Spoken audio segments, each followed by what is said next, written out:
sending an email through the workflows. So agenda for today would be, we're going to talk about the workflow, the remaining stuff that we can do. We can send an update, like let's say if you want to update a particular field, you can do that. We already seen how to send an email and how to create email templates as well.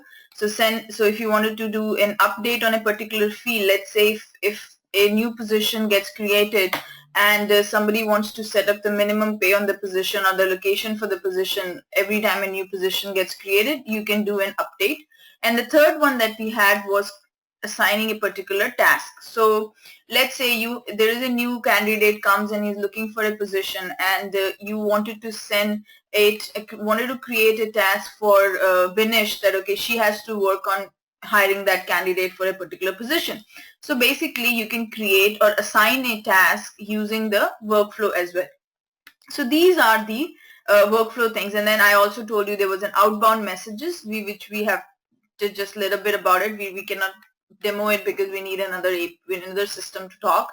So outbound message is nothing but when we talk to another system and we wanted to send some updates to that, and then the system gets those messages every 1 day, every 24 hours, and then they can store it in their database, and then they can do something with those information.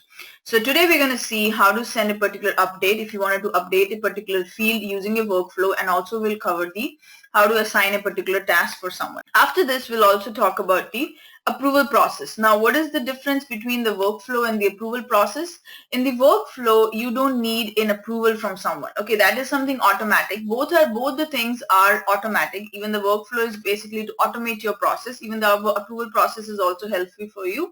Automate the process. But in the approval process, you need the approval. So you need somebody's interaction with it. So once somebody approves a particular position, and then, or either if he rejects it, what kind of things they need to do. If somebody approves it, does it needs to get approved from other people as well. So approval process needs the human interaction, and then it's also an automation process. It's also automate the things for you, but that needs a human interaction, whereas the workflow does not need a human interaction. So let's go ahead and see how to update a particular field. So we'll go back here to our Salesforce account. So we'll log into login.salesforce.com, and this is our account. Is this the account that we were using? I think so, right? So here, if you go back to the search for, go to the setup here, and on the left hand side type in workflow rules, and in the workflow rules we have already gone through them, what workflow rules and what are the workflow what they can do. So this time we're going to see the field update. So if you wanted to update the value of a field on a record, then we can do that through the workflow, and go ahead and hit the continue button. So here I wanted to create a new rule, and in this rule, let's say for every time a new candidate comes in, let's say for every time a new candidate comes in, I wanted to go ahead and update the let's see what we can do. I have something else to see.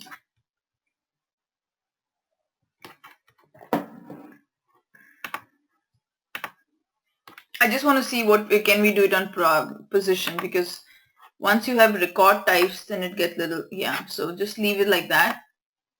For the candidates, okay, we don't have anything like that. So we'll go back here and we will work on the candidate. So let's say I wanted to update a particular field on the candidate whenever a new candidate comes. Hit the next button. And then what is the name of the rule? Let's say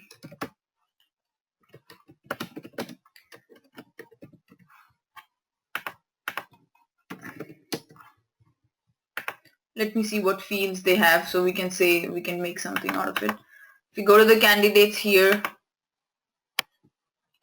let's say automatically every time the country of the candidate, I wanted to make it as United States. Okay, so that is I wanted to update the country for United States, and let's go back here.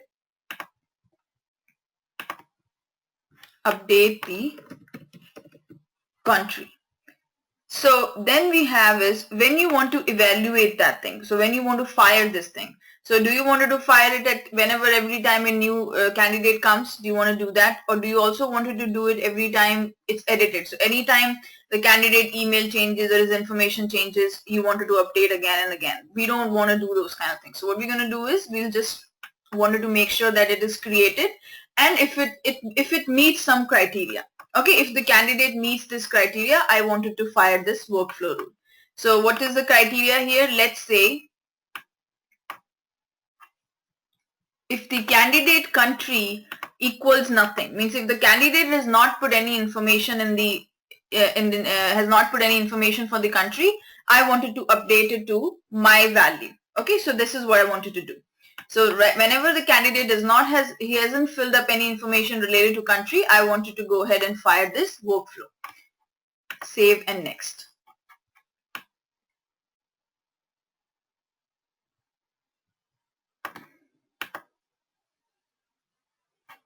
Okay, there was, I think, session issue. So now what we want to do, so what is the rule criteria here? Every workflow will have a rule criteria, and what is the evaluation criteria? So the rule criteria says if the candidate has not provided any country, means he has not provided the country information, this is when this particular workflow will take place. The workflow action will take place. So whenever the country is equals to null, that's when I will update my particular field of that. So what I'm going to do, I want you to do a field update. So these are the things you can do. I want you to do a field update here. Now here what you want to do, let's say the new field update means define the field update which for the particular candidate, which field do you want to update. So let's say the field that I wanted to update is the country.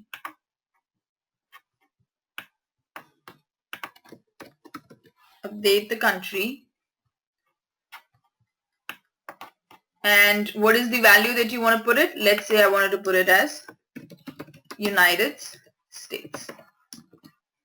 So this is if you want to put it as a blank value, you can do that. If you wanted to have a specific or a default value, you can do it as well. So, and this is the checkbox, guys. Reevaluate workflow rules after the field change.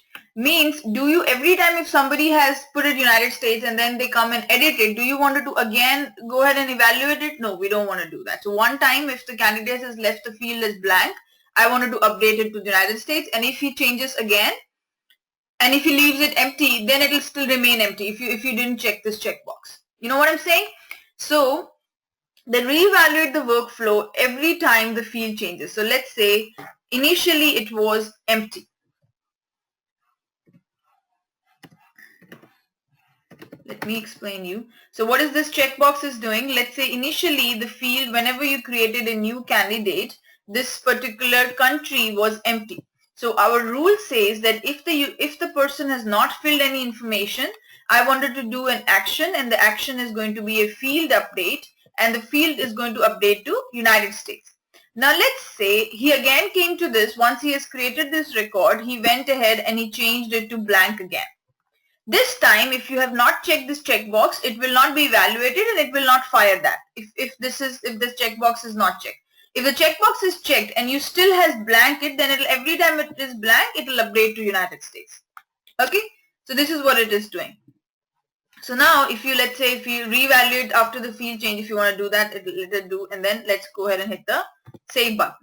So now what we have done here is we have created this workflow action, and this is also a time independent because it is going to fire immediately. It's not going to be fired after 10 days or 15 days or whatever, because this is a time independent one. So this, what we are doing here is whenever the rule criteria says if the country is equals to null, I wanted to update a field, and then hit the done button and then activate it.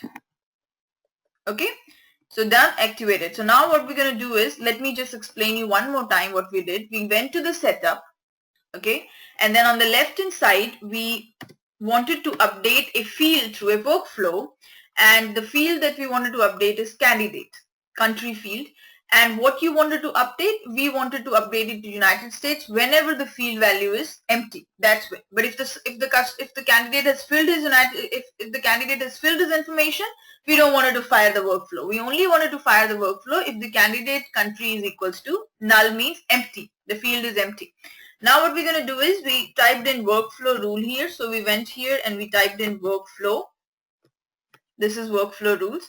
And then we hit the continue button. and then we created a new rule here. Okay, this is what we did. We created a new rule here, and then what you have to do, you just have to provide for which object you wanted to go ahead and create the rule. These are the different objects we have.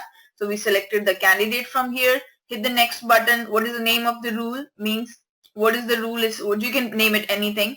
And when you want to evaluate this criteria, so you wanted to evaluate it every time the record is created and it meets our condition. That's what we wanted to do. So here, this is the rule criteria that we have set up, that if the user has not provided any country information, then I wanted to update my particular field. Okay, are you guys following so far?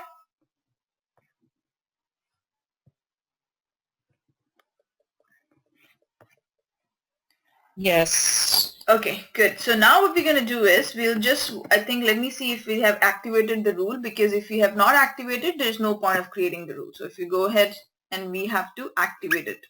So let me deactivate this one because I don't want to confuse you guys. So we just wanted to make this one as the active. Update the country is the active one now. Okay, and the other one is deactivated. You can have as many, there's no restrictions on how many workflow rules can be activated or anything like that. You can have multiple active workflow rules. Okay.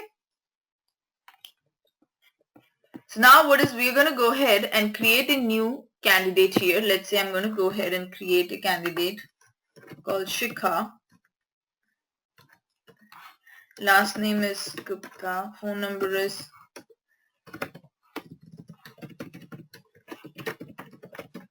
okay.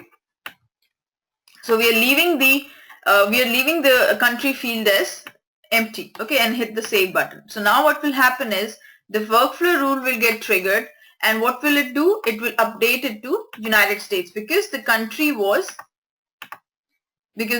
field was empty, so it is updated to the United States. Okay. Now what we're going to do again, we're going to go ahead and do it for the negative criteria. So let's say I create another one.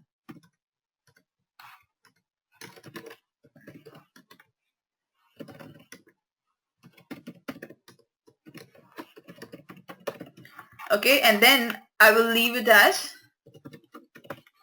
country is France. Okay, so now let's go ahead and hit the save button. So in this case, it has not updated it to anything because the rule criteria does not meet. So it has not updated it. So let's say because we have the checkbox checked, and let's say we edit this one and we remove it. Let's say I went ahead and edit this particular record and I make it blank. Now it meets the criteria, right? It meets the criteria. Now let's see if it's evaluated. So now because we have the checkbox checked, that's why what it did was every time you change the value on the particular field and it matches the criteria, it has updated it to United States. Okay. So this is what you can do through the workflow. This is like updating a particular field through the workflow. Any questions? Do you want me to repeat anything, guys?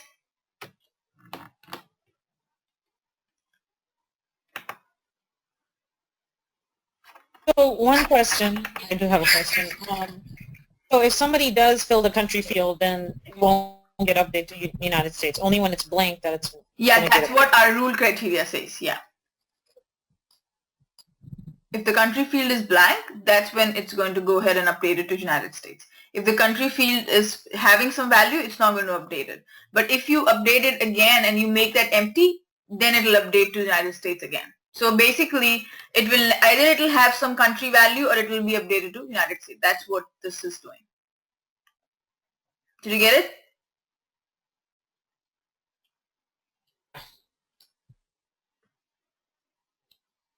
Okay. So this is the how to create the workflow, and what we saw was updating a particular field using a workflow. Okay, now guys, you can do many criteria here. So what we did was we only mentioned country is blank. You can have as many criteria as you want.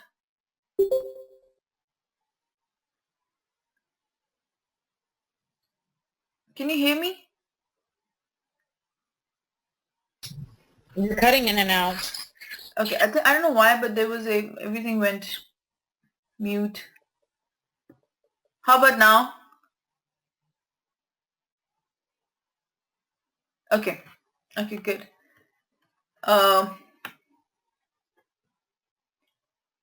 I see 2 of my presenter. I don't know why. That's fine. If you guys can hear me, that's all I care.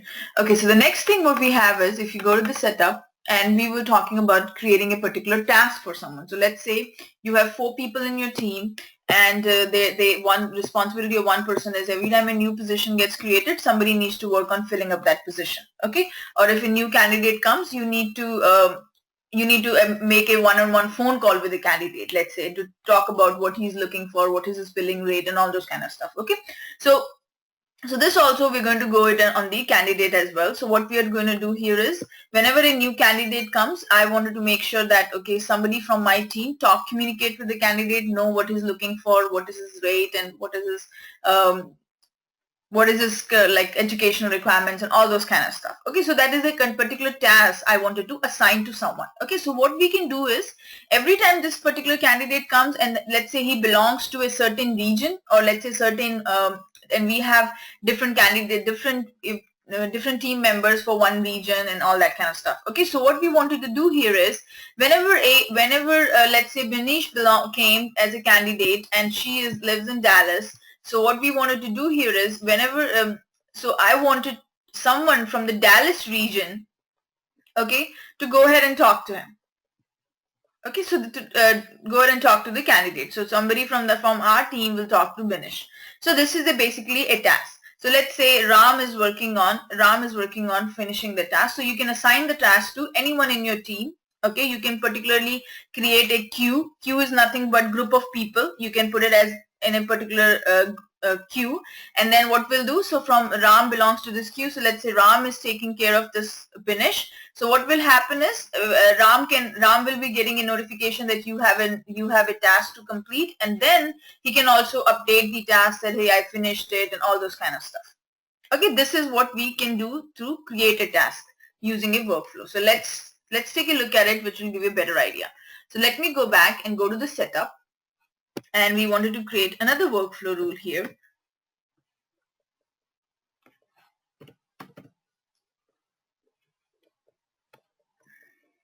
And in this, I wanted to go ahead and do a task. So what does this do? Assign a new task to a user, to a particular role, or to a record owner. So you can assign a task to a particular user in your company. You can assign it to a particular role. So anyone who belongs to hiring manager role will get this, will have to work on the task. You can do those kind of things. Or the record owner. So who created the record, he will be the one who will be taking care of that particular task. Go ahead and hit the continue button. Then we'll go ahead and make this one as deactivate, because we wanted to make one rule as active. So let's go ahead and create a new rule here. Which object that you want to work on? Let's say I wanted to work on the candidate object. So we're going to go ahead and work on the candidate object, hit the next button. And what I wanted to do here is, new candidate comes. Okay, whenever the new candidate comes,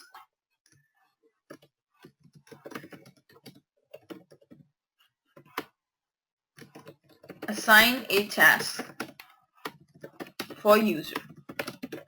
Okay, now what it is, so if the candidate comes and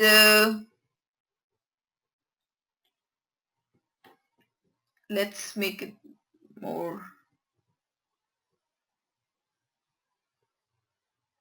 Okay, if a candidate comes from this particular state, okay, let's say if the candidate comes from Texas, okay, if a candidate comes from Texas, go ahead and hit the save and next button.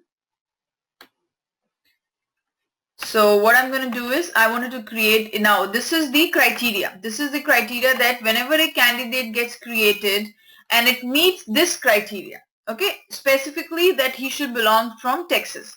What I wanted to do is, I wanted to create a task. Now for whom you wanted to create the task? So here, whom you wanted to create the task, you can go ahead and pick it up from this list. These are all the users that you have in your application. Okay, you can search by the user, you can search by a particular role, and if you wanted to search by the owner of these are the different roles that we have. So you can search by a particular role, and next is by the owner of that particular candidate owner, whoever has created the record. Okay, so let's say we want to do it for a particular user, and let's say we have, let's say Priyanka Chopra is the one who is going to go ahead and take care of this. Okay, she's the one who is going to go ahead and take care of this particular candidate. Subject, communicate with the candidate over phone.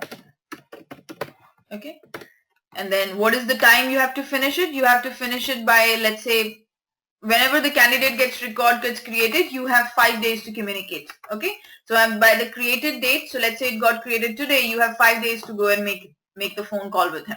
Okay, and then what we have is status is, you can change the status of this. It's basically, we can say in progress.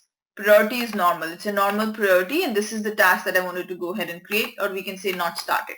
This is the first thing. The status would be not started, and hit the priority button, and then what we're going to do is we'll go ahead and hit the save. So this is the action that I wanted to do. So what we have done here is, whenever the candidate comes into our system and he's equals to he belongs to Texas, then I wanted to assign the task to Priyanka, and she needs to communicate with the candidate over the phone. So this is the action that I have created. Now hit the done button, and then what we're going to do is we're going to activate this particular thing. Okay, so this is what we have.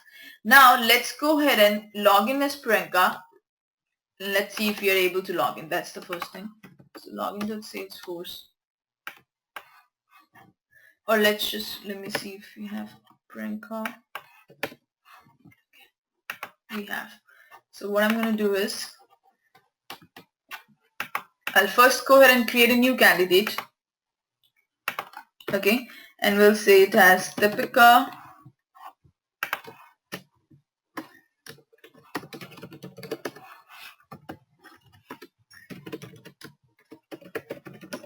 Okay, and the state, that is our workflow, say state is equals to Texas. Okay, and whatever that you want to do it, and hit the save button. So now I have created a new candidate. Now let's see what happens. So you can see there is an activity got open. Okay, so you can track it, that what is the status right now of my task. Right now it has not yet started. Okay, and this is a task, this is the subject of the task, and it has been assigned to Priyanka Chopra. Okay, you getting it? So this is what it is. Now we have this is what we have is the candidate stuff. This is the candidate we have created. It meets the criteria, and it has to assign to Priyanka Chopra. So now next thing is, let's go back and create a new candidate which does not meet the criteria. So let's say we hit the new button, and this time we call it as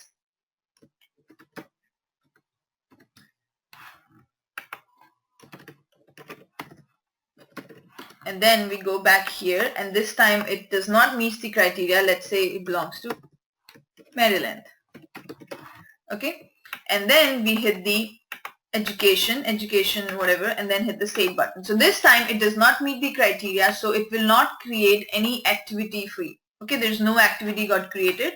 The other one meets the criteria, so it created a task for you to track. Okay, so now if I log out and log in back again as Priyanka, let's see what happens. So if I log out and log in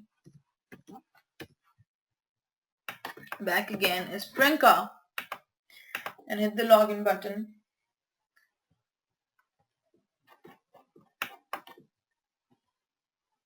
so now what you'll see here is, if I go back to so first thing is,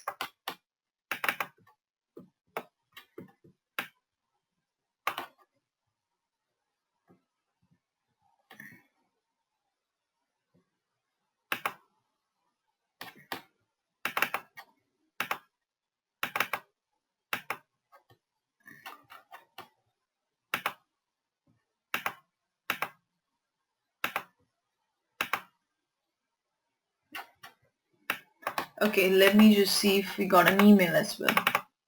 Okay, so this person has been also getting an email. So first thing, he'll also get an email that, okay, this is the thing that you need to go ahead and take care. Okay, so first, and then also whenever he logs in, I just want to make sure on the dashboard he should see it. So in the dashboard there will be an activity stuff that he will see that, okay, this is the activity that I need to work on.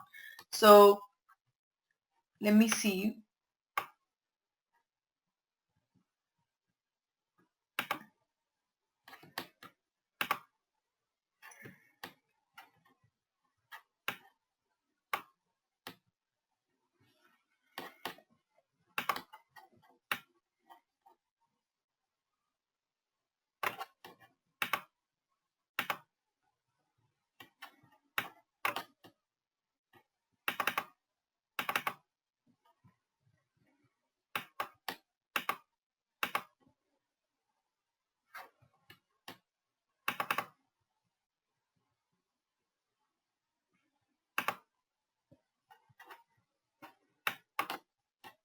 Okay, so if I go back to my email and let's see if I click on this one, what happens. It will take me to the level of access is the form of operation you request is please contact the owner of the record or your administrator if access is necessary for more information. Why is getting the insufficient privileges? Because usually you will get it here.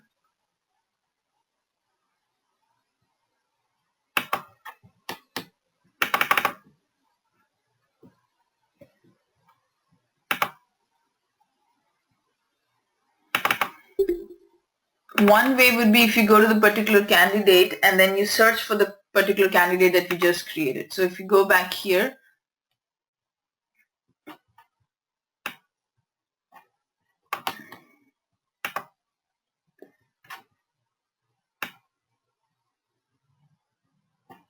what was the name of the candidate which belonged to Texas? Do you remember?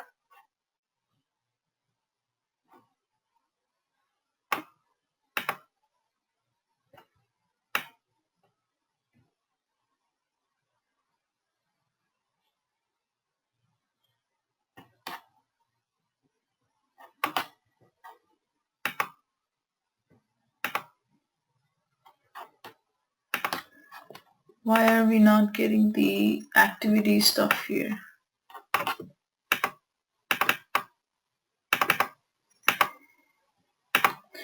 Maybe he does not have the permission. Okay, let me assign it to someone else because maybe this person does not have those permissions. So if I go to Binish, because we have different licenses, so those yeah, see, he has items to approve and all that. Okay, so and it also has my task, so maybe we have to assign it to because sometimes things happen because of the different profiles they have.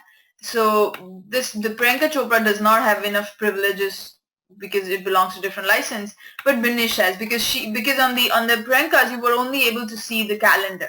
There were no tasks and there were no items to approve and all that. So what I'm going to do here is I will log out and log in back again as system admin and assign my task to Binish instead of Priyanka. So I will log out and I'll go back to my Deepika demo.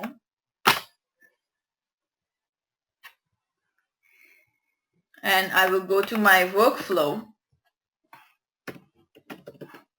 Okay, and in the workflow, instead of Priyanka, I will assign it to Binish. So if you go back here, continue. If you want to edit it,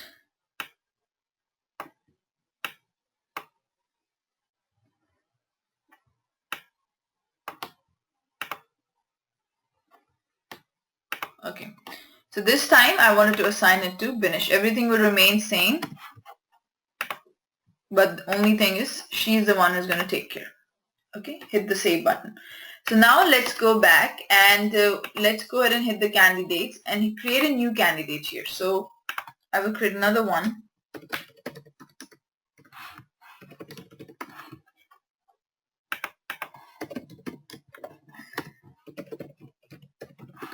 And then this time the state belongs to Texas and hit the save button.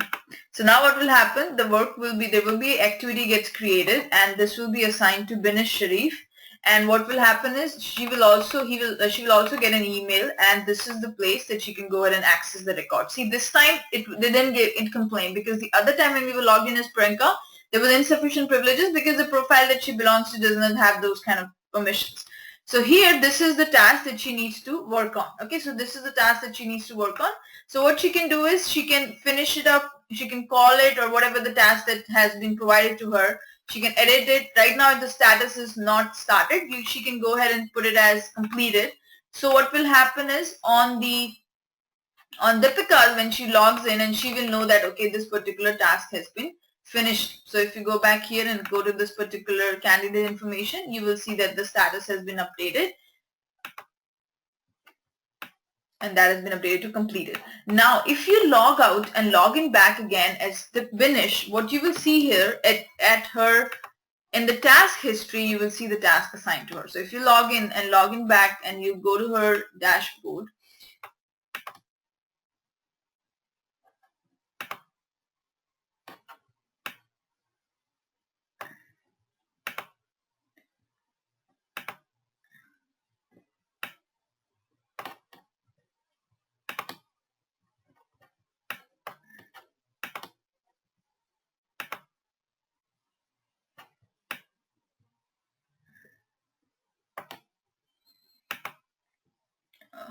let's see why she's not seeing it again. Maybe we put it into the complete status, that's why. So maybe that's the reason. Now let's go back here. So this is what she did. So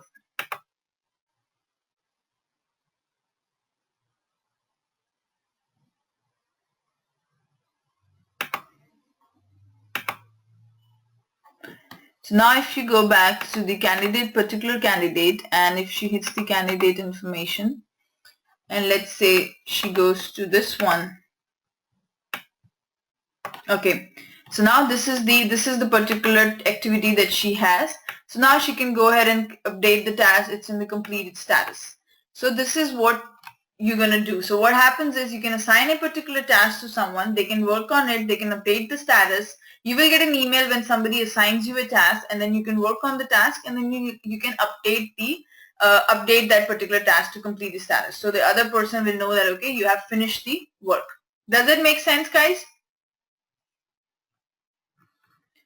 Let me do one more example to make it better understand. So let's log out and log in back again, and this time I will also create another task for Vinish again.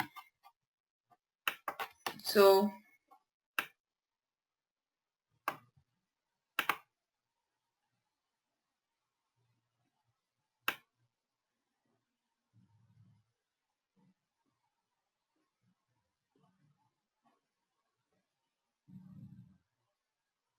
okay, this is just the overview of what we did. So now if I go back and if I go to the workflow, create a particular workflow rule. So we'll hit the continue button here, and this is deactivated right now. Hit the new rule here, and let's say account that I wanted to work on is employment websites, or let's see if there's another one. Okay.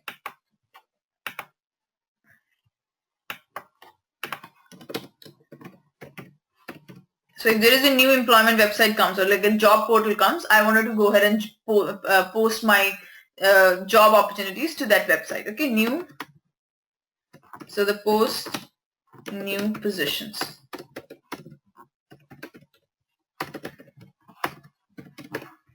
Next thing is, what is the criteria here? The criteria is if the employment website created by, or we can say greater or equal to, or we can just leave it to the other one. If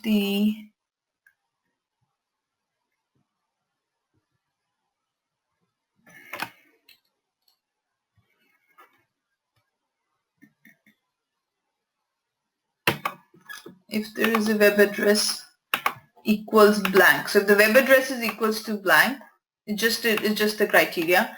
Hit the save and next button. Then this is the action I wanted to do. I wanted to assign it to Binish, and she will be working on. So if I go back here, if I assign it to Binish here, post new job postings. So this is the task that she has to do. The due date is going to be the today's whatever this particular record has been created plus 10 days. So she has 10 days to finish it, and then it is the normal priority and hit the save button. So this is the task that she needs to work on. So whenever a new employment website comes where the website name is equals to, or the web address is equals to null, that's when she has to go ahead and take care of the post new job postings, okay, on that particular website. So then hit the done button here and activate it. So this is my rule criteria, and the action is I have to go ahead and create a task, and I think I didn't assign it to anyone yet. Okay, I did to Binish. So now she's done. So now what will happen is if I go to the employment website, create a new employment website, let's say google.com, web address is null, and hit the save button, what will happen is, first of all, this is the activity that got created. Okay, priority is normal, assigned to Binish, and I must have gotten an email regarding to work on that position. So if I go back here, this is you have to put the new job posting. This email is for Binish. She will get the email, and then she has to work on this particular record. So now what will I do is I will log out and log in back again as Binish. So if I go back here and if I log in back again as Binish, hit the login button, and see here she sees the task that got created. Okay, because since the task was already completed last time, we were not seeing it. Okay, so now this is the task. Whenever she comes to her home page and if she scrolls down, she will see the task. Okay, now you can click on this particular task, you can edit it, you can work on it, so she can track it. And then once she is finished, she can update the status to, let's say, in progress, and then what will happen is then the admin will know that okay, she's working on this particular task. Does that make sense, guys? Any questions on this one? So what will happen is whenever a new task gets created, you will get an email for whom the task is, but automatically. Second thing is you will be able to see the task that you have to work on in your home page, and then you can even under the candidates for that particular record. Let's say you created a particular record. If you go under that record, you will see what, sorry, it was under employment websites. So if you go back here and if you click on this Google, you will see that there is an open activity section here. So you even under that record, you will be able to see the information related to that. But people don't know that, okay, I have a particular activity to finish. So the home page is another way to go to and see what are your open tasks. And then it will, or once the task becomes completed, then you will not see here. Okay, so this is the place, and then you will also get an email. So these are the things happen when you create a particular task for someone. Is everyone okay with the information? Any confusion, any doubts? Do you want me to repeat anything? So this is about the workflows.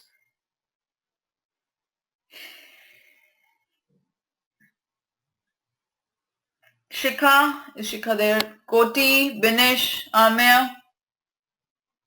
Where's Amya? I haven't seen him. Is he here? I'm right here. Okay, okay. Okay, where's Shikha? Okay, I think she just left or something. Okay, that's fine. So any questions on the workflow?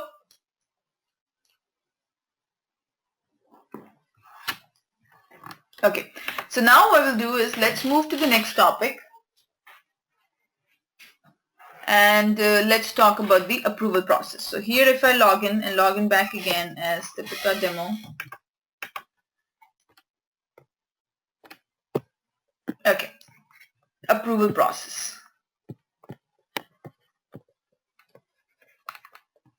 Okay, there are two ways of creating an approval process. Okay, and they're multi-step approval process. Okay, so let's say guys, there is what happens when an approval process gets created. Let's say there is a particular position.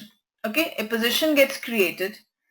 If the maximum pay on the position, is greater than, if the maximum pay of the position is, let's say, is greater than 100,000, then it just needs an approval from the manager. Okay, So if the maximum pay is greater than, so there is a condition here. The condition is if the pay is greater than 100,000, then whose approval is needed? It will go ahead and approved by the, it needs an approval from, let's say, manager. Now manager can approve it and can reject it. Okay, he can approve it and he can reject it. Now if he approves it, so another important thing, whenever a particular approval process gets created, there is a button called submit for approval. Okay, and you have to hit this submit button when, if you want it to get approved. There is a button that pops up once you have an approval process handy for that particular object. Then there is a submit for approval button. Okay, submit for approval button, and when you hit the submit for approval button, that record gets locked. These are important things. So once the record gets locked, that means that particular record is under the approval process. Okay, now what happens is, once, and you will not be able to make any changes. You will see a lock sign on the top of that record that shows that, okay, this particular record is locked because it's in the approval process. So now what happens is, you create a particular record. There is a condition that if the particular position maximum pay is greater than 100,000, it needs an approval from the manager. Now let's say this is a one-step process. So if it needs an approval, then okay, if he approves it, okay, that particular record gets approved. That's it. If it goes to rejected. So when we need approval process, that's a good question. We need approval processes when you need these kind of stuff. Like see here, in this kind of stuff, let's say in workflow, what happens is, let's say what you did was every time a new candidate comes, you wanted to file an email, right? That was like too generic. Here you need a human interaction. Okay, if he approves it, if there is a record that has a condition of greater than 100,000, if he then it has to be reviewed by manager. Okay, so that you need those kind of things. So if it needs an approval, and based on if he approves it or rejects it, you have certain things to do. So if he approves it, he also needs an approval from, let's say, senior manager. Okay, then let's say the another thing is, if it is greater than 100,000, it needs a manager. If it is, again, the position is greater than 150, then it needs the approval from yeah. So the Vinish's question is, every workflow will need approval process. No, every workflow will not need approval process. So whenever you need a human to approve a particular thing or a particular, so let's say you applied for a PTO. Okay, let's say if the PTOs is greater than, every time, let's say your manager has set a workflow that, okay, every time somebody asks for 2 days off, okay, automatically approve it. Okay, that is you can do through workflow. Like, okay, whenever somebody asks for less than 2 days, then go ahead and approve that particular position. But let's say if he needs a vacation more than 1 week, then come and get an approval from manager. Okay, that is just one step. Now, if the vacation he's asking is more than a month, then I need to approve. And then also it has to be approved by the senior manager or my manager. So those are when you need an approval from someone, when you need somebody to say yes or no. And based on your yes or no, then if let's say he said yes, and you will get an email saying, hey, your vacation is approved. And based on, then you can have workflow in that also. You can add it within approval process, you can send an email. So that is a workflow as well as an approval process. You getting my point, Vinish? Or was it too fast?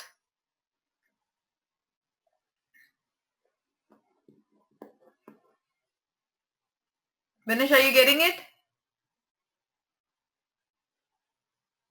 So basically, yes. Okay. So basically the approval process is when you need an approval from someone, and you can only have when you need an approval from someone. And the workflow is like, okay, there is a record created, it meets the criteria, and then just do this. You can use workflows along with the approval process. Okay, so let's say if the position gets, if my vacation gets approved, then I will send an email. That is a part of a workflow. So you can create workflows after that particular if the approval has approved it. If he has rejected it, send an email to the candidate that your vacation is, that is a workflow. So you can use the approval process and workflows together. Workflows does not need any human interaction, does not need somebody to approve it. Here you need somebody to approve and reject it. There is a human interaction involved here. Okay, so that is the difference between a workflow and an approval process. Now, in approval process, you have to first submit the particular record for approval, and then that record gets locked, and then it goes through the whole process. Okay, so now there are a couple things that comes into picture when we create approval process. So first thing is, let's go back and type in. So you go to the setup here and you type in approval process. So you go to the approval process here. So which object do you want it to create the approval process? So what is, I always read this. Approvals are complex business process that require the information gathering and planning before implementing. It is recommended you follow these instructions. Okay, so you have already created email templates. We have done that. We have created a relationship also between the objects. Okay, there are two ways of creating the approval process. One is a jumpstart wizard and the other one is standard wizard. Jumpstart wizard is not recommended. Okay, it's not good because what happens, the jumpstart does not answer. It's basically the fast way of creating approval process. Standard wizard is it'll take a four or five pages. You have to answer all those different questions. What do you want to do when somebody approves it? What do you want to do when somebody rejects it? Is there a two-step process? Is there a second approval needed? So you can do all those things using a standard wizard. Jumpstart is just like a quick, or we can say it's a fast way of creating an approval process. Okay, so it will take a lot of things by default. It's too generic, Jumpstart wizard. So we'll go through both the wizard of creating an approval process. Okay, and then next thing is manage approval process for a particular, let's say we have a position, but the problem with that is I've already created a record types. Does anyone has a Salesforce account which does not have record types involved?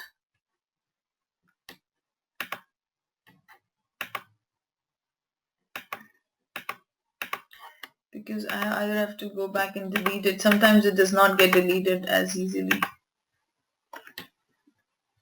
So if somebody can share me their username and password with who has created, I just need position, candidates, etc. And you don't have to do all the rules and anything. You don't need those kind of stuff. If you have just a couple of users, and then if you have a Salesforce account, then if you can share with me, that will be great.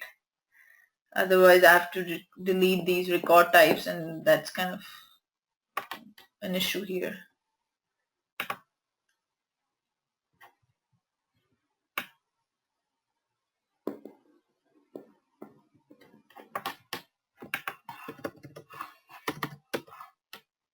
Okay, Goti, can you give it to me?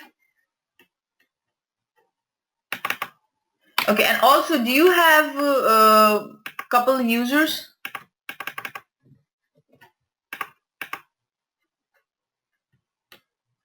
Okay, let me just log out and log in back again.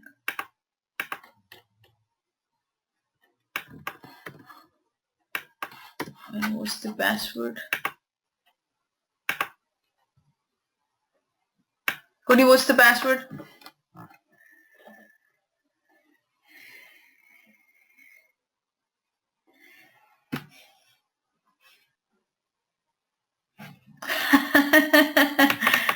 Is it password 123?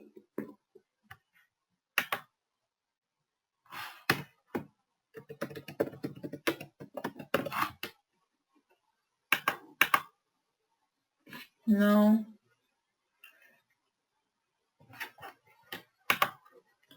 Can you reset the password and give it to me?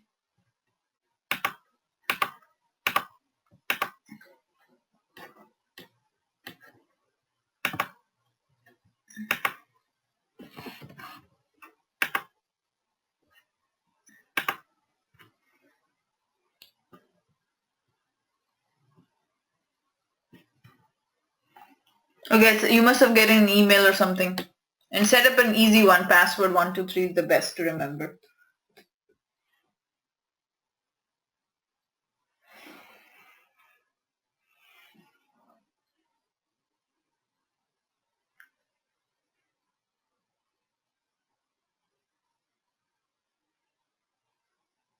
Okay.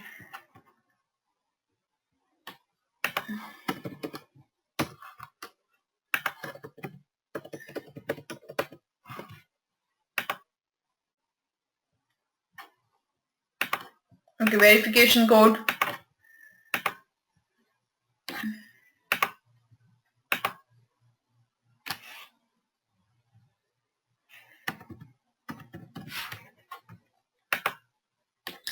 Oh, sorry.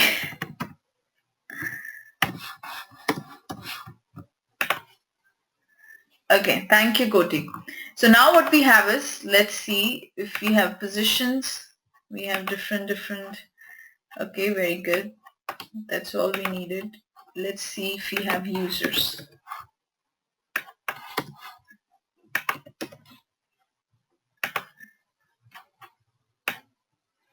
Okay, we don't have many users. That's fine. We'll create a new user.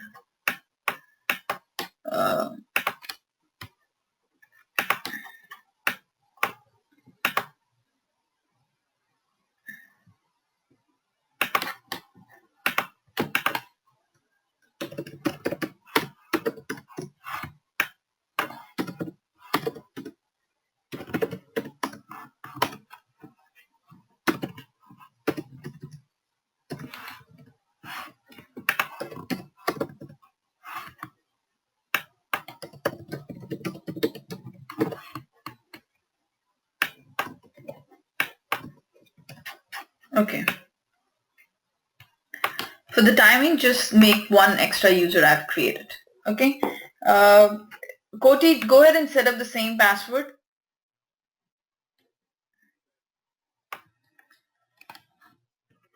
for this particular. What is that? Go.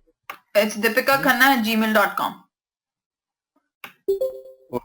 Okay, you must have already got an email at this account, this one, and you just go ahead and set up the password, Salesforce 1 or whatever.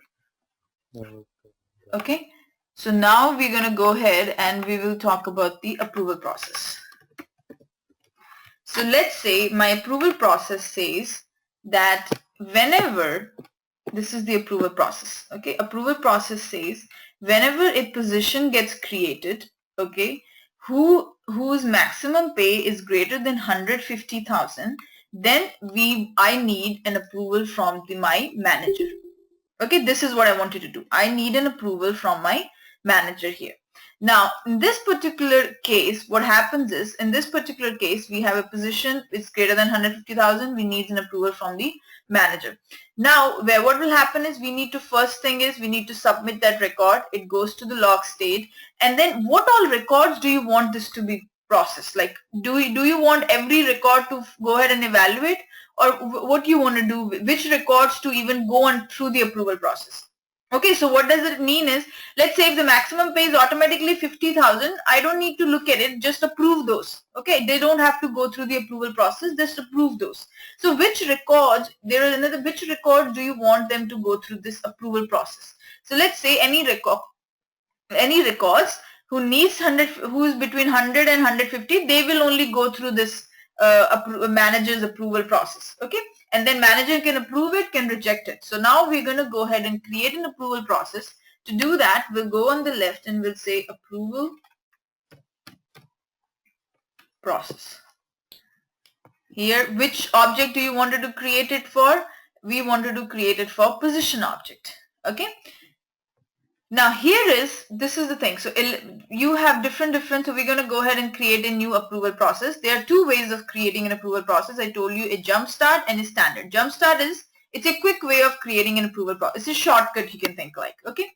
The Jumpstart wizard creates one-step approval process for you in just a few minutes. Okay, so one-step approval process means, okay, that it does not need any further approval. It needs an approval from one person, and that's all. It's a one-step approval process. Two-step means if that person approves it, then it will go to the next person. If that person approves it, it will go to the next person. So you can have multi-step approval process. It needs approval from multiple people, but in the multi-step, if the first one has rejected it, those others will not even go through. So those are the different ways that if manager has only rejected it, it won't go to the senior manager. Okay, so that is the multi-step approval process. In one-step approval process, it needs an approval from one person, and that's all. Okay, hit the name. Let's say the name is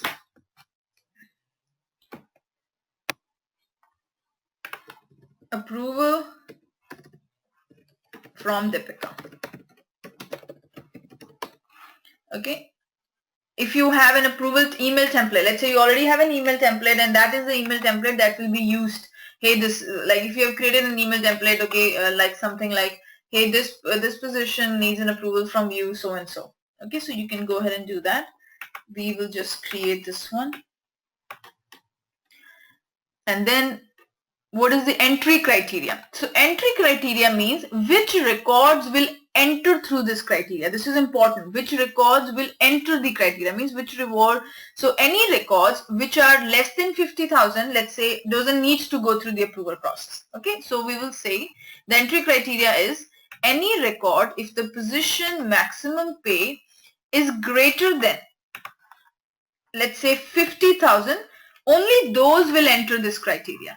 Okay, so those are the only record. Let's say there are 100 of records. Okay, and in 100 records, this is the thing. What will happen? Let me explain you. Let's say there are 100 records. Okay, out of them, 20 records have the maximum pay greater than less than 50,000. Okay, have the maximum pay less than 50,000. There are 30 records which is greater than 50,000. Okay, and then there are what, how many, 50 records which are greater than 100,000. So what is the entry criteria? Entry criteria means what all records will go through the approval process. So I have said my entry criteria is any records which are greater than 50,000. That means, sorry, greater than 50,000. That means what happens is only these 80 records will go through. Okay, only 80 records will go through the approval process. That's what it is. The rest of them will not even go, these 20 will not go through the approval process. It means these will not go through the entry, they won't be even entered the approval process. Does that mean, what you guys need to understand this entry criteria? Entry criteria means which records even are allowed to enter the approval process. Okay, and my entry criteria says I only want any records who are greater than 50,000. Those are the ones that I want through the approval process. And then some can be 80,000. Okay, and then some can be 120,000. So if my approval process is greater than 100,000 and needs an approval, then 80,000 does not even need the approval. Okay, so that is what it is. So let's say the position maximum pay is greater than 50,000. This is my entry criteria. So any record whose maximum pay is greater than 50,000 will enter the approval process. Now, so these are the, using the approver. What is the approver of this position? Whom you want this approval from? Do you want from a lot of people? Okay, you can have, let's say, an approval from all the VPs. There are VP of sales, there is let's say there is an opportunity, or let's say there is a deal, and that deal needs to be closed. And to close the deal, you need approval from VP of sales, VP of IT, VP of business, etc. Okay, so then there might be 4 or 5 people who needs the approval.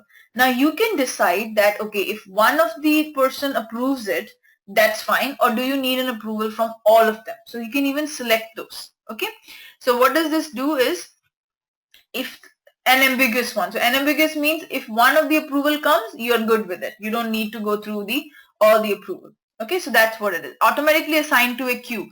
Queue means if there are multiple people in that queue, then that needs an approval from those people. So you can assign to multiple users. If you have a particular user that only you need an approval from one person, then you can assign a particular user as well. So you can do this lot of things. You can set the submitter who is submitting the position. You can select, okay, which the submitter of the position will be able to select who is the approver. Okay, if you select on the first radio button, means let's say I have created a position and I have submitted the position for approval process by hitting the submit button, then what will happen is I can select that, okay, who needs to approve it at that time.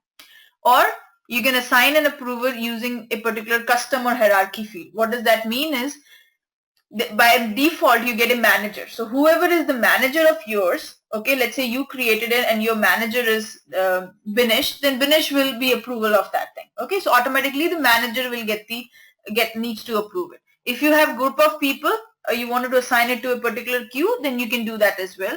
If you have only one specific user that you want to assign, then you can go ahead and select this one. So here, let's say Deepika Khanna is the one, I wanted her to approve my position. She's the user, I want her to approve it. You can add multiple people as well. So here if I wanted to add Deepika, you can have multiple people, you can go ahead and do that. So then there are two ways. If there are multiple people, then there are two options. Do you want approve or reject based on the first response? Means if somebody has just responded, let's say you have 4 people who needs to approve, and out of them Deepika has only approved it. Do you want that is the final approval, or do you want it to go through each one of them? So it was unanimous means that you need everyone's approval. Okay, and require anonymous means you need, if there are 4 people you have set for approval, you will need the approval from all 4. If you have select the first one, means if the one of them has approved it, that's all you need. Okay, and a lot of time the question comes from this, what is the difference between this one and this one? Okay, so you need to select this anonymous word. I think that's one. Okay, so it will say when you need approval from all the people in the group or whatever, then you need, okay, anonymous one. You have to select. Okay, go ahead and hit the save button. Okay, now we need to, this is the approval process. So what we have done here is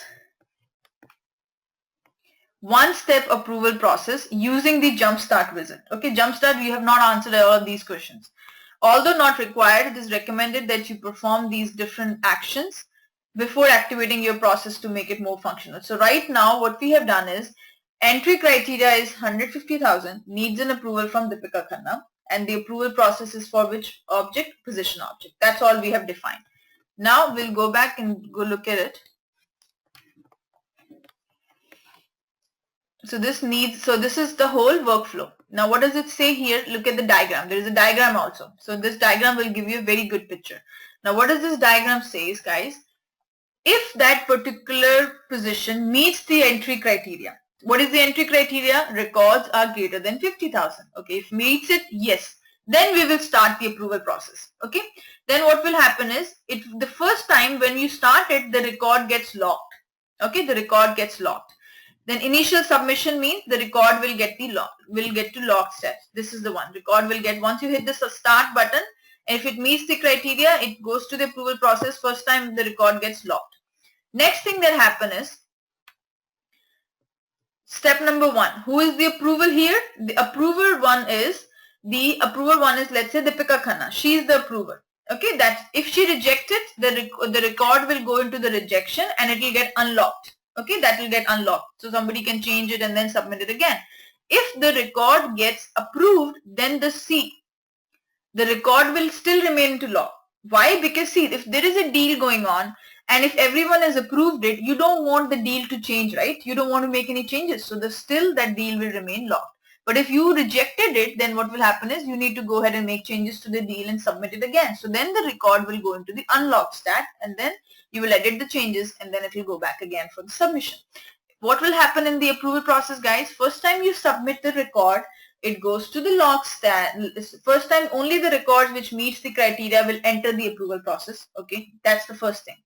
Then it needs an approval from the manager. That's the second thing. Manager can approve it and reject it. If it rejects it, this record will go to the rejected status and it will get the unlock. The record will also get unlocked. The next step is it will go to the approval. If it got approved, the record will go to the approval status, and then what will happen is the record will still remain locked because you don't want to make changes because it is already approved.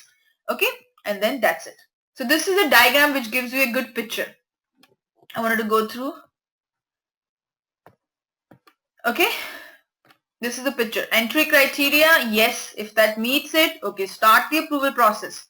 Okay, then initial submission. Initial submission, record locked, etc. Okay, record will get unlocked. So this is the diagram that we have.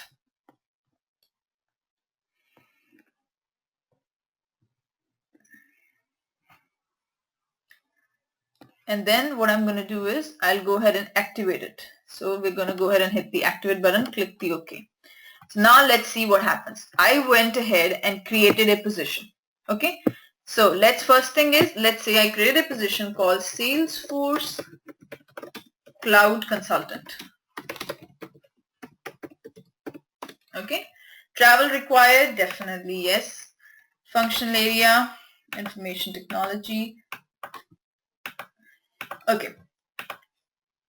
My entry criteria says, first thing is if it is greater than 60,000. So it is greater than 60,000. Okay.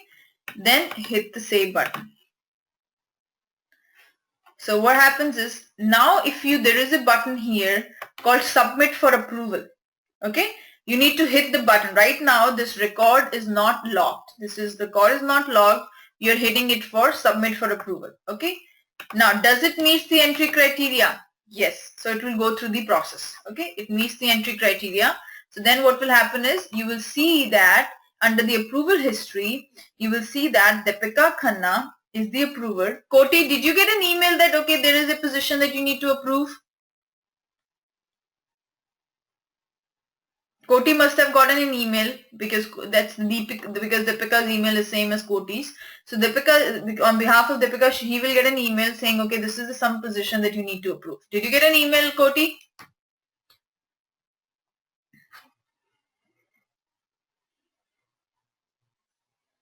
Okay. Okay, so you might get an email. And then this is what it is, Deepika Khanna, and then what we're going to do, submitted by Koti, and she is the one who needs to approve it. Okay, this is one thing. Let's see guys, if the entry criteria didn't meet. And also one more thing, if you go to the Salesforce Cloud Consultant, you will also see the record is locked now. See, the record is locked. You cannot make any changes. If you go here, you have been approved, and this is what it is there. Okay, so the record is in the locked status. Now let's say if I go back and I create a new position, and this time I create a Service Cloud Consultant. Travel required, yes.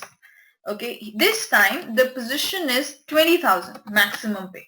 Okay, so it does not even meet the criteria. Our criteria is 50,000, greater than 50,000. Okay, hit the save button.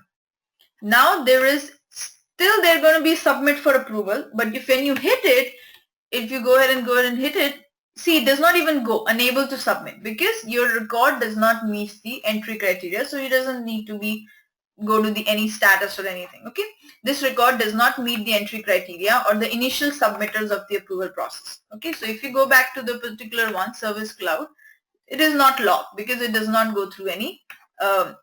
It does not need any approval because it does not need any criteria. Did you meet it, guys? Did you understand what is the difference between entry criteria and what happens when you meet the entry criteria? When you meet the entry criteria, then you go to the approval process. If you have not meet the entry criteria, you don't need to get any approval. Okay. So this is what. Now if you log out and log in back again as Deepika Khanna, if I go and log in as Deepika Khanna,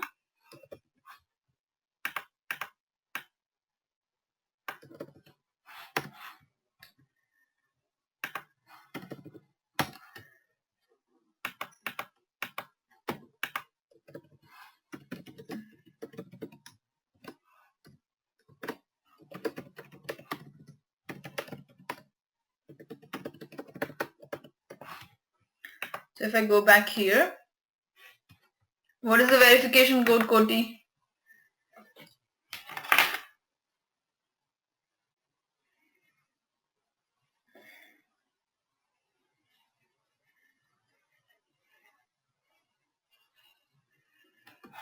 Nine eight three eight 98338. Okay, so if I go back here, and if you go, see there automatically she should see it under the home page. Okay, there is an item that she needs to approve. Okay, so this is the item. She can approve it, she can reject it. So these are the items that she needs to approve. So let's say if she clicks on here, oh, I can't go to the home. That's okay. So I'll go back to the recruiting and I'll go to my, okay, that's the problem. Okay, what we need to change, guys, here? What is the thing that is why she's not able to see positions? Can anyone help me with this?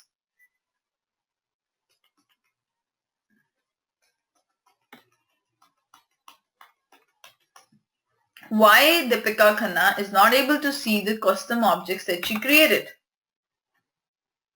We have done this so many times.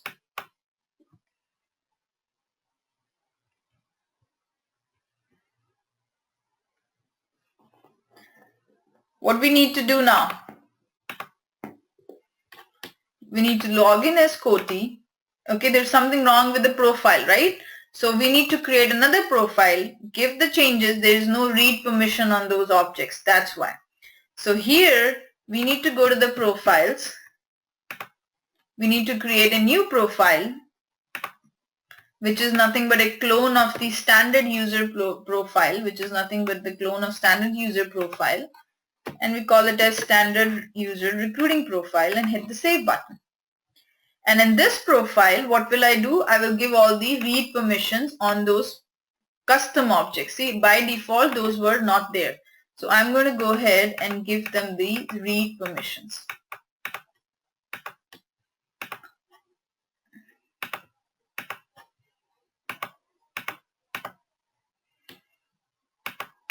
Okay. And then hit the save button. And then I will go ahead and assign it to whom? I will go ahead and assign it to Deepika. So if I go back here, go to the user section, I will go to Deepika. I'll edit her and give her the profile of standard user recruiting and hit the save button. So now she also has the standard user recruiting. Now if I log out and log in back again as Deepika, what will happen is if you go to the position record for this particular position, she has a service cloud, I think Salesforce cloud consultant. Now she needs to approve this particular position. So if she goes in and click on approve and reject, then what will happen is she can fill her comments. This is the information she sees. This is the comments, and then if she can approve it, then what will happen? This particular thing will get to approved status. She can reject it, then it will go to the, see, after the approval it is still unlocked. Sorry, it's still locked. Okay, after the approval process it's still unlocked. So now this particular position has moved to the approval status. So what happened was, it's a one-step approval process, means it just only needs an approval from one person. Okay, means there is no two-step. It does not go further down. Okay, it just needs an approval from the manager, and based on his approval, the position will get to approved or reject. Okay, any questions on using a jumpstart wizard of approval process, guys?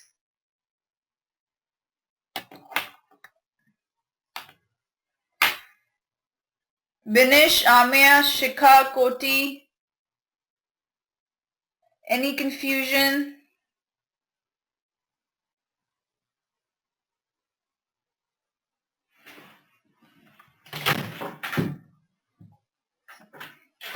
Okay, good.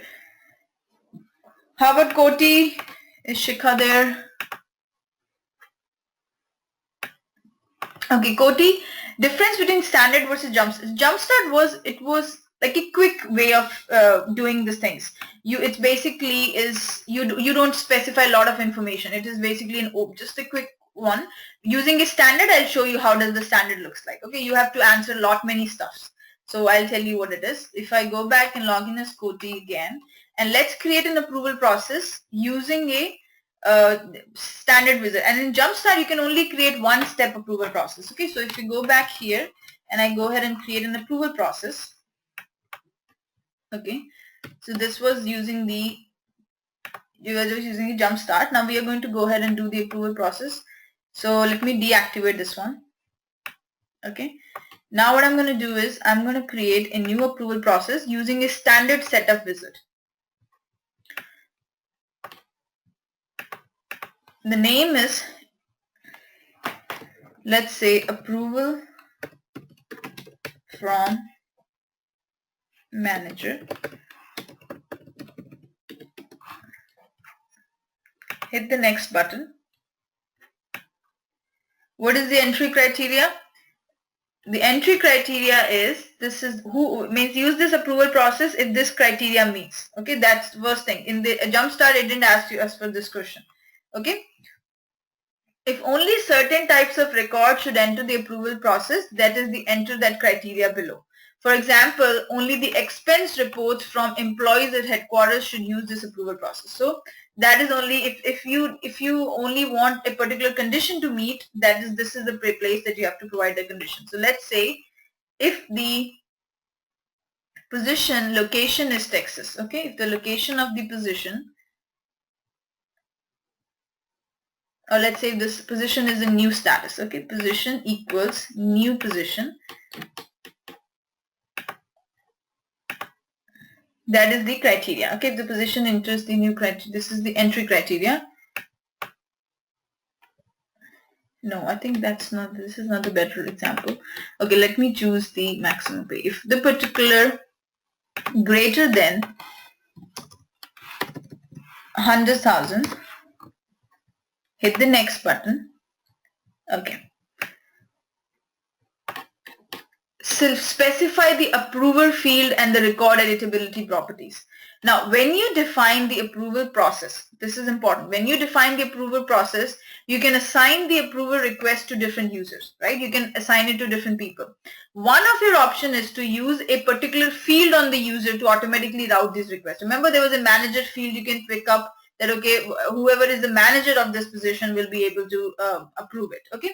If you want to use that option for any of your approval process, you need to select a field from the pick list. So if you wanted to make sure that do you want the manager or do you want the whatever the hierarchical relationship we created. Let's say for the position, we have a hiring manager, right? So that is there's a relationship here. So hiring manager is nothing but a particular user. So if you want the hiring manager to be the approver for that position, then you can go ahead and select that one.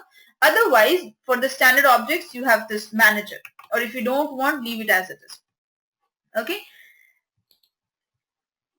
Select a field. Also, when a record is an approval process, it will always be locked and only administrator will be able to edit it. However, you may choose to allow the currently assigned approver to edit the record. Okay, so you have an option of making it so if once you submit a record for the approval, it gets to lock status, means you won't be able to edit that record.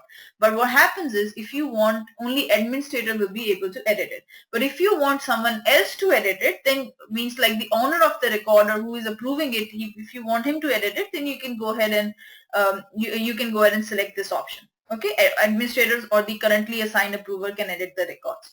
We don't want him right now, so we'll just leave it as this and hit the next.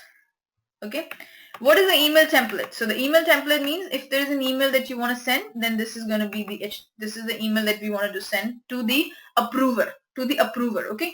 So right now we have not selected any approver yet. Okay, now this is what is this thing, guys? The approver page. So remember, guys, when Deepika went to hit the approve, there was a page that popped up and then there was a comment section below, right? Let's say there are certain important fields that you wanted to put it there when she approves it. Let's say she's interested, she doesn't want to go through the whole position. She wants to go through what is the location, what is the maximum pay, what is the status of the position. Those are the 3 fields that she just want a glimpse of it. Okay, so you can add those fields in that page. Okay, you can add those fields in that page. Does that make sense, guys? So what you can do here is you can add those fields. So this is the place where you add that. So whenever the approver hits the approve button, there is a page that pops up. And what kind of information do you want on that page to be visible? You can set it up here.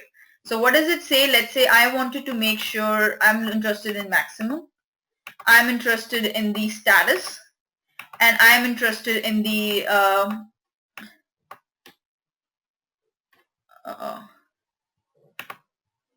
okay, I'm interested in the status, I'm interested in the maximum pay, and let's say the functional area, that's also I'm interested in, and then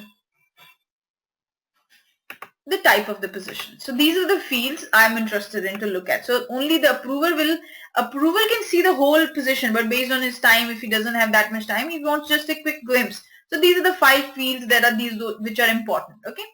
Then approver, so display the approver history. If you want to do, if there's a lot of other people who needs to approve it, then you can display the approver history, that this person has approved it, this person has rejected it and all that. Okay, now security settings. Now there are 2 options, guys. Allow the approver to access the approver page only from within the Salesforce application. Okay, not from a phone or anything. He needs to be under the Salesforce application if he wants to approve or reject it. If you pick the second option, they will be able to access the approver or reject it through a phone. Like if they're on their phone, mobile devices, they can go ahead and take a look at that and they can approve it and reject it. If you don't want, you want to make sure that he is under the Salesforce application, then only he is able to access it, then you can, this is a recommended way. Okay, you can make sure that he can access from a phone or anything. You can select the second option, hit the next button. Who can submit the position for approver? Who can submit the button? See, I don't want everyone to submit. I only want specific people to submit the position. So you can select who can submit it. So let's say a particular role, these are the people who can submit the position. If let's say based on a particular user, only this person can submit the position. Or I will say position owner who has created the position should be able to submit it. So let's say if Koti is the owner of the position, he should be able to submit that particular position for approval. Okay. Or these are you can select whoever wants to submit the position. So this is the one. And then hit the save button.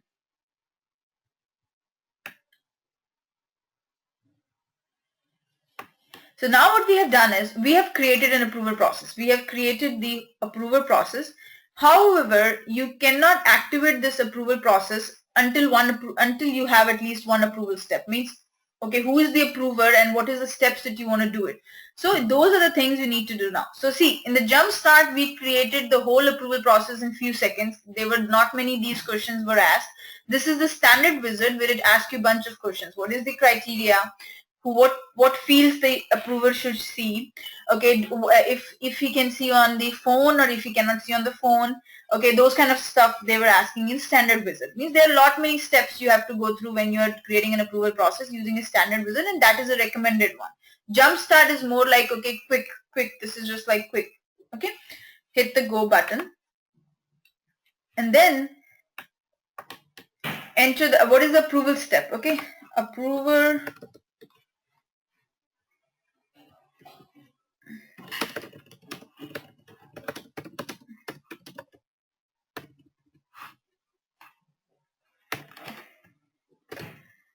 Okay, step number 1, hit the next button.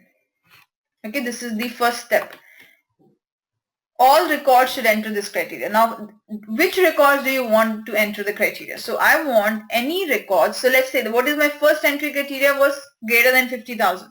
Okay, so the second criteria is all the records which are greater than 80,000 should enter this criteria. Okay, this is my second thing. So now what I'm going to do is the field says if the position maximum pay is greater than, was it 100,000? I think. Okay, so if it's greater than 120,000, this is the criteria. Hit the next button. Okay, who is the approver? Okay, the approver would be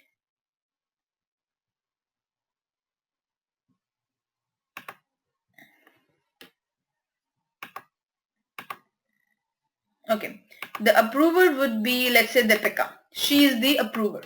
Okay, and then hit the save button.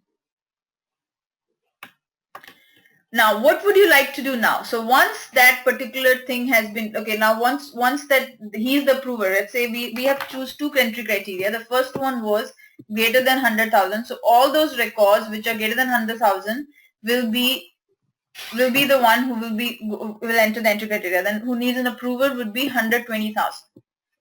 Okay, that will need an approval from the Deepika. So any records which are greater than 120,000 will need the approval from Deepika. Okay.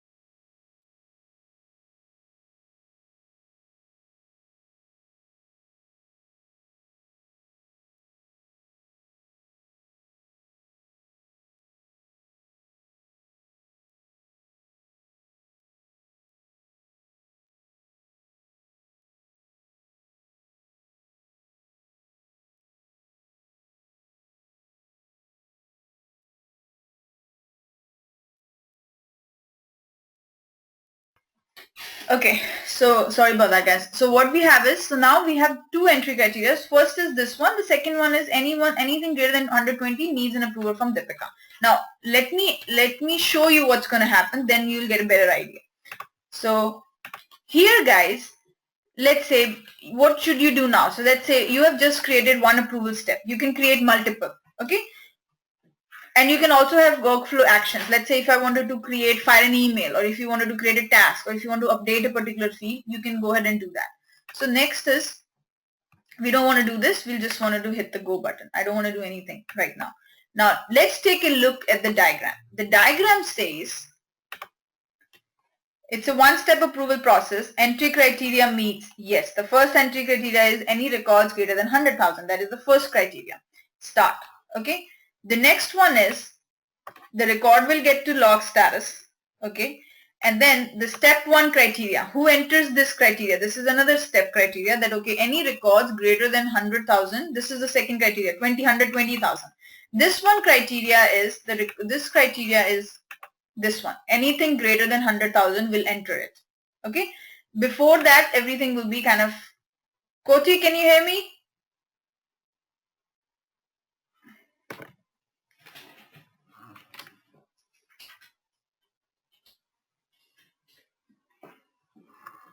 Okay. So what I was saying was, so look at this diagram, guys. First thing is there are 2 criteria. Okay. When you hit the submit button, you need to be greater than 100,000. Then only you will be able to go through the approval process. Then once it goes to the approval process, the record will be locked. Okay. Then what happens is there is a second criteria, like the first, like who needs an approval from the manager. So any records which are greater than 120,000, that needs an approval from Deepika. Okay. Any records greater than 120,000, sorry, will need the approval from Deepika. Okay. If she rejects it, this position will get rejected and the record will be unlocked. If she accepts it, then the approval, it will go to the approval status and the record will be locked. This is what it is happening. So there are 2 criteria. Now let's see what happens. So I'm going to close it and I'm going to activate this one. Click OK. Now see what the whole diagram is here. Initial submission action is we have to lock the record. Then this approval step number 1 is approval from Deepika. The first thing is it needs to be greater than 100,000. Then you can enter the approval process. And if the record is greater than 120,000, then it needs an approval from the manager. Okay. Now let's see what happens. We go ahead and create a position, create a new position. Okay. And we say position 1, maximum pay is 80,000. Now tell me, will this even go through the entry criteria? What will happen now? Since it does not, because it is 80,000, our entry criteria is 100,000. Okay. So if you go ahead and hit the save button, who can submit for approval? The record owner can submit. So record owner is Koti. I'm logged in as Koti. I can submit for approval. Right now the record is unlocked. Once I hit the submit button, it does not meet the criteria. See, this page will pop up. Unable to submit for approval because it does not meet the criteria. Then if you go back again to this, you will see that it is still unlocked because it does not go through the approval process. Let's go ahead and create another position. Okay. This time, position number 2. This time what happens is, let's put it as 110,000. So this time it is still less than 120,000 for the approval process from Deepika, but it enters the criteria. Okay. So hit the save button. So we have created a second position, which is 110,000, which is basically more than the entry criteria. We hit the submit for approval. But in this case, what will happen, guys? It is automatically approved. Okay, it is automatically approved because anything greater than 100,000 was okay. It is automatically approved because it does not need any approval because it is not greater than 120,000. Once it is 120,000, then it will need an approval from the Deepika. Then she can approve it and reject it. Everything less than that will automatically get approved if it meets the entry criteria. Okay. So if we go to the position, if we create a third position here, position number 3.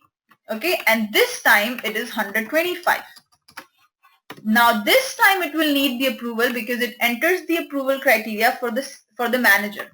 So manager will only look at the positions which are greater than 120. The rest of them is automatically approved. So now if you hit the submit for approval, this time the record will go to the log status. Okay. It will automatically it goes to pending. So somebody needs to approve it. Deepika needs to approve it or reject it. Are you getting my point, guys? So this is what happened. We had the first entry criteria. That was 100,000.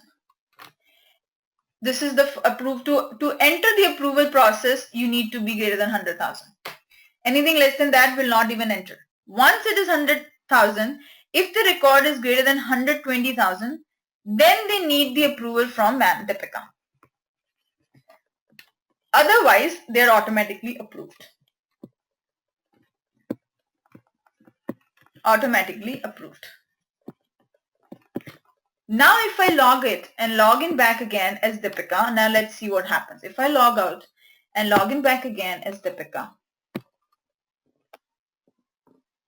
okay, if you go to the position, if you go to that particular go, and if you hit the position number 3, if you go to the home, you first thing is you will see, okay, you need to approve this position. Okay, if I go ahead and click on approve and reject, see these are the, remember I told you what fields when you hit the approve button, these are the glimpse of those position that he'll see.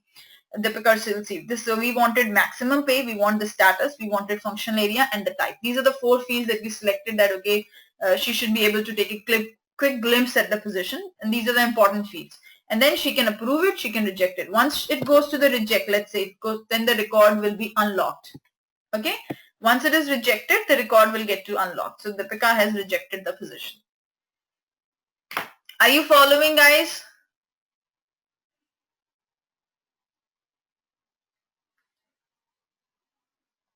Binish, Amya,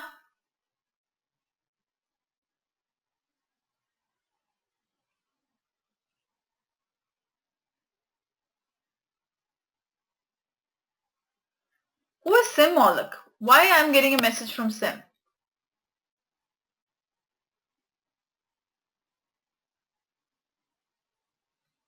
Oh, okay, okay.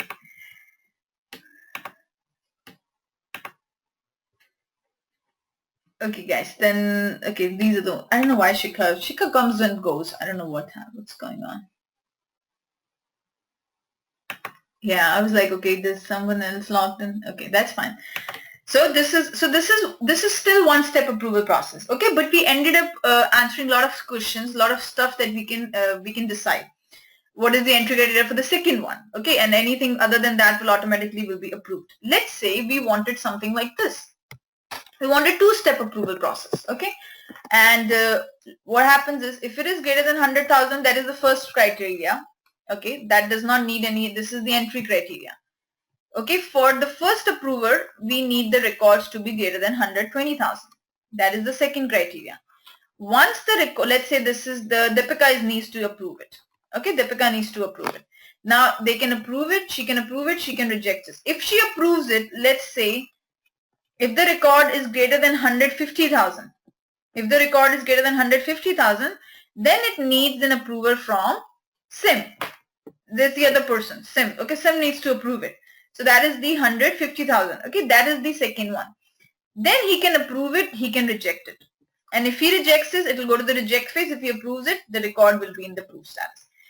So what will happen here is anything which needs 130,000 will need an approval from manager 1, means will need an approval from Deepika, but will not need an approval from him, from Sim. Okay, that will automatically be approved if Deepika approves it. If the record is 120,000, then what will happen is automatically the position will get approved. If it is less than 120,000 but it is greater than 100,000, automatically will it get approved. It does not need Deepika to approve it. Okay, if the record is 170,000, okay, first approver would be Deepika. She will approve it, and then it will go to Sim, and then Sim will approve it. So there are 2 steps involved here. Okay, so this is a 2-step approval process. We'll need approval from 2 people. Now let's create this approval process, and with this probably the approval process will finish. Okay, this is the main thing. So now if I log out and log in back again as Koti. Okay, I logged out and log in back again as Koti, and then what will I do? I'll go to the position object. Sorry, approval process setup.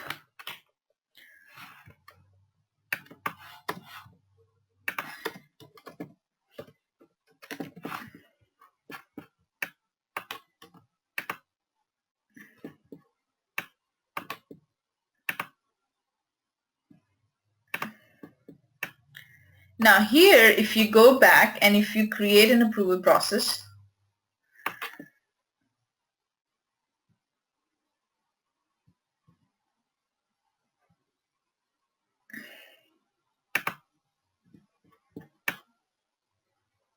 okay, so I've deactivated all the approval process. Position object, create new approval process using the standard setup wizard. What is the rule name? Two-step approval process.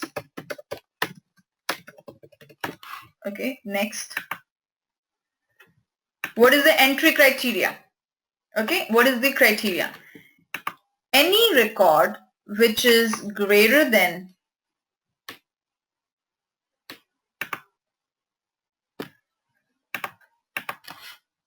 100,000, those are the only one which will go through the approval process. Everything else does not even go for the approval process. Okay, we don't have any approver, just leave it as it is. Administrators only can edit it. Next.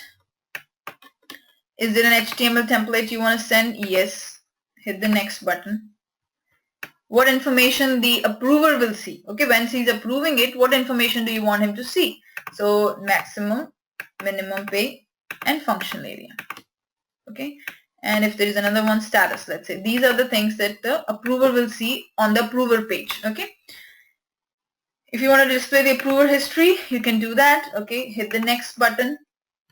Who is the approver? Who can submit for approver? Sorry, this is the place to submit. Who can submit it? So position owner will be able to submit it. Who has created the position?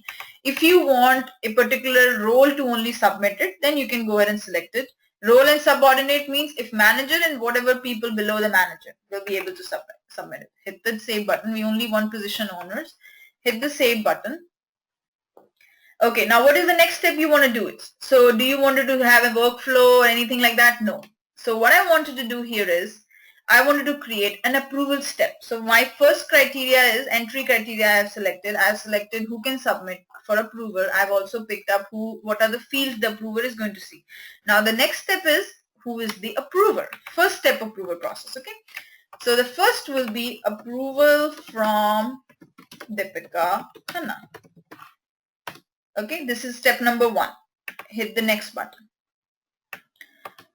Now, all records should enter this criteria. So if everything greater than 100,000, okay, if everything greater than 100,000 should go through this, okay, or any records which are greater than 120,000, only then they should enter this Deepika, otherwise they'll automatically will be approved. Okay, whatever you want to do it. So let's say I wanted to make sure that, and else approve it, else approve the record. So if this particular criteria meets, if the maximum pay is greater than 120,000, okay, if the maximum pay is greater than 120,000, then only go through me, otherwise automatically approve it. Okay, hit the next button. This is the second entry criteria for Deepika Khanna. Greater than, okay. Next. So who is the approver, guys? The approver is going to be Deepika. Okay, we needed another approver. So save. Now, once the person approves it, do you have to create a workflow? You can create it. If someone rejects this, do you want to do anything? Otherwise, you can go to the approval step and hit the go button. This is one step still. Now let's say I wanted to create another step here. So let's say first approval will be from Deepika Khanna. Okay. Any position which is greater than 120,000 will need an approver, else everything else will get approved. Okay. This is my second criteria. So this is the second. Now let's say I have another user in my application. Okay. I need to create, first of all, create a user. Okay. I'll create a new user. It's called Sim. Like, email is Koti. Koti, what is your? No, what is your email?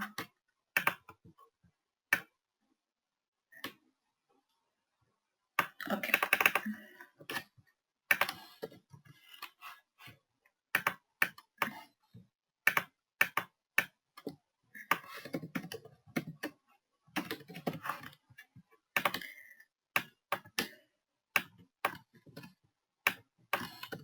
Okay. What's the profile? You get a standard platform user license. Okay, hit the save button.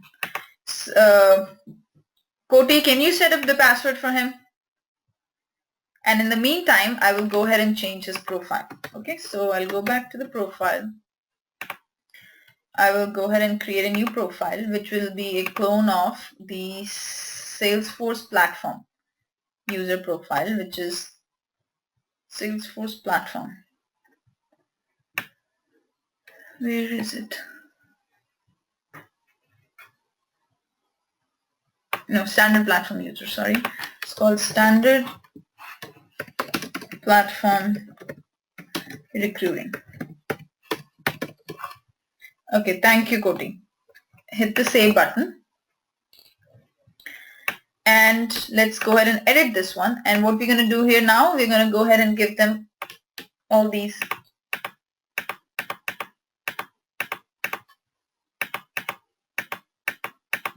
Okay, hit the save button. And now I'm going a little fast because this you already know. Okay, we have done it so many times now. So edit this one. And then we're going to go this profile to him. Okay, so now we have created the user. We have already set him up. Now what we want to do is we wanted to create a two-step approval process. Okay, so we'll go back to our approval process that we were working on it. So we'll go to this approval process here. And in this approval process, we will go to the one which is this one, two-step approval process. And here I wanted another approver. So new approval step. So if this is the first approval step, this is the second. Okay, so now approver from SIM. Okay, now which all criteria should enter him? Okay, which all records should enter? Not all records. Enter this, not all records, any records which are greater than 150, they will only need the approval from him.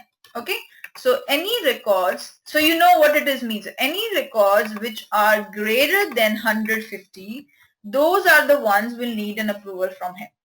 Everything else will automatically be approved. Okay, so who is the approver here? The approver will be, in this case, would be Simoluk. So he is the one who is going to approve it. Okay, and so there one user, we have it, approve this one, and reject behavior, what you want to do when somebody rejects it. Okay, you can do this. If there is a final rejection process, you can go to this and then hit the same button. So what will happen here is any record which is greater than 150,000 will go from Simoluk and he needs to approve it or reject it. Okay, hit the save button. And then I'll do this later and hit the go button. Now this is the two-step approval process. Okay, now better understanding of this, you need to go to the diagram. Okay, the diagram says there are two-step approval process, guys. The first is entry criteria. What is the entry criteria? Only the records which are greater than 100,000 will enter this. Okay, it goes to the start. Okay, then we have the record will get locked. The first step is who needs an approval from Deepika. So the records which are greater than 120,000 will need the approval from Deepika. Everything else will automatically be approved. So approval from Deepika. Okay, if she rejects it, right away the record will get rejected and that's all. If she approves it, and if she approves it, then there's a second criteria. Second criteria is if the records are greater than 150,000, then they also need the approval from SIM. Okay, approval will need it from SIM. If they does not meet the criteria, let's say the record is only 140,000, that means only Deepika has to approve it. Okay, and Deepika has approved it. It is greater than 140,000, 120,000, so Deepika needs to approve it, and it is less than 150,000, so everything else will automatically be approved. SIM does not need to manually approve it. Let's say if the record is 170,000. So first criteria is greater than 120,000, so it needs an approval from Deepika. If Deepika approves it, then it will go to SIM because it is greater than 150,000 also. So then SIM will decide does it needs to approve it or does it needs to reject. Okay, so this is a two-step approval process. Okay, now approval from SIM will be needed. He can reject it. The record will go to the unlocked status and it will be rejected. If it approves it, the record will still remain approved and the position will get approved. This is a two-step approval process. Okay, the step number 1 and the step number 2. Any questions on this one?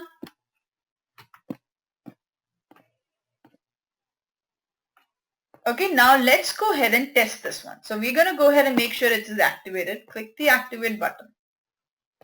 Okay, so there are 2 approval steps. Okay, if the position is greater than 120,000, it needs an approval from Deepika.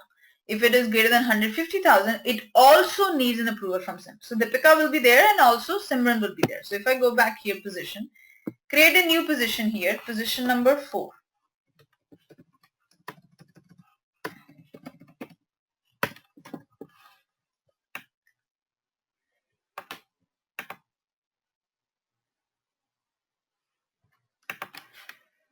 Okay, function area, information technology, status is new position, type is full-time. Okay, maximum pay is 130. So let's say it's less than 90,000. It's 90,000. So it doesn't even meet the criteria. It does not even need to go through the approval process. Okay, hit the save button. Who can submit it? Owner can submit it. So submit for approval. Click OK. Does not need any entry, does not meet the criteria, so it does not even go through the position. Okay, second thing, position number 5. What is it? Functional area, human resources, type is full-time, status is new position. This one, 100, 10,000. Okay, it does not even need an approval. It meets the criteria, so it will go through the approval process. Okay, but it is less than 120,000, so automatically everything else less than 120,000 is going to get approved automatically. Okay, hit the save button. Then it will go ahead and approve it automatically. Submit for approval. You need to submit the button, submit the position, and automatically it will be approved. Why? Okay, who is the approver? Koti was the approver. Didn't I pick Deepika? Let's see what happens. Okay, Koti approved because actual approver assigned to Koti. I don't know if I picked Deepika or Koti. If I go to the position, create a new position here and we call it as position number 6. Then functional area, new information technology, type is full-time, status is new, maximum pay is 130,000. It needs the approval from Deepika. Okay, but it does not need the approval from Sim. So we submit for approval. This one needs the approval from Deepika. Okay, approval from Deepika. So this needs the approval from Deepika, but it does not need the approval from Sim because it is less than 150. Now, if I go ahead and log out and log in back again as Deepika, then I will see on the home page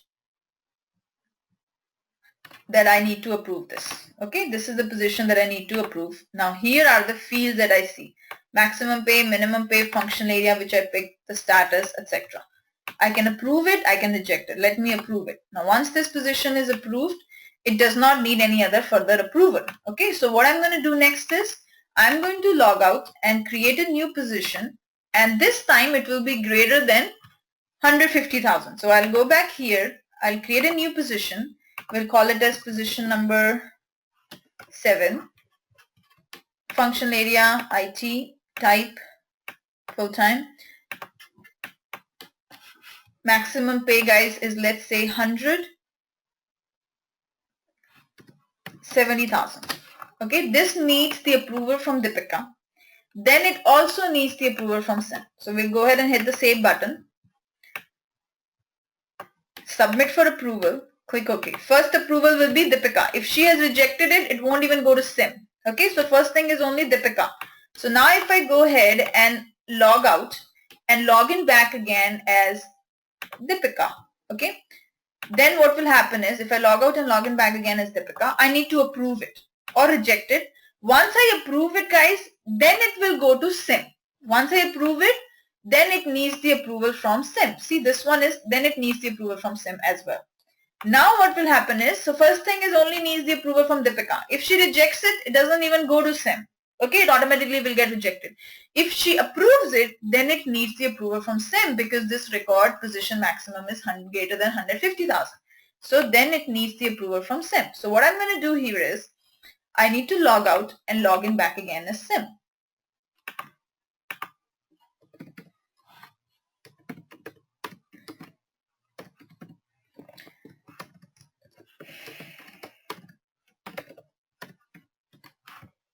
Login. Code the verification code, please.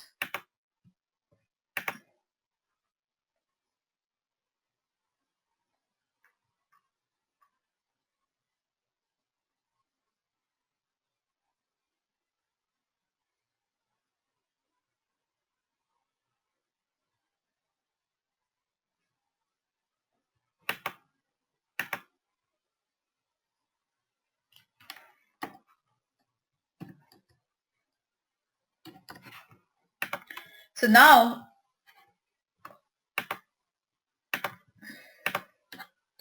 now if you go to the home page, okay, oh, he does not have the permission probably. Okay, that's fine. We will, what happened to recruiting positions? Go. If you go to the position number 7, then it needs to approve. Okay, so if I go to the approver, this is the information he's going to see, and you can approve it and reject it. Okay, if it goes to reject, then the record will be unlocked and you will be able to change. If it's approved, then the record will go to the approved status. Okay, so now both of them has approved it. So this is about the approval process. Any questions on this one?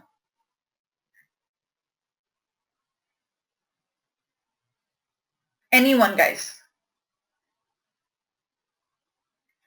Okay. Deepika, what kind of questions do we get in Okay, the test? so okay, the questions that you're going to get is basically, first thing is the anonymous thing that I told you. When you have those things, that is the first question, like, okay, what does that mean? Second thing would be the entry criteria, like, what do you mean by the entry criteria? Like they will give that, okay, will it enter the criteria or not? If the record is greater than 70,000 and the entry criteria is this, will it even enter the submit for approval? And you hit the submit for approval, what is going to happen? Okay. Then those are the kind of questions. Then if it's, what is the difference between the first or the, let's say you have an option of radio button saying first, and like the first approval is only needed. So what is, those kind of questions will come, like you will be this, you have seen the whole screen, but the question will be like one of these, like, okay, what happens when you select this one, anonymous? This is one of the common questions that comes every time. Second one is first or the if you have selected this radio button, okay, first or everyone's response is needed. Next one is basically can be the workflow action. Like if you have created created an approval process, will you be able to decide the workflow action for each of them? Yes or no. So will you be able to decide the workflow actions associated with the approval process? And let me see if these are the mostly the questions that come from the approval process. But what I want you to do is, see, I gave you the overall picture of approval process. What I expect from you is you need to go ahead and go through each of those options. Remember I told, if I log out and log in back again as this one, what I want you to do is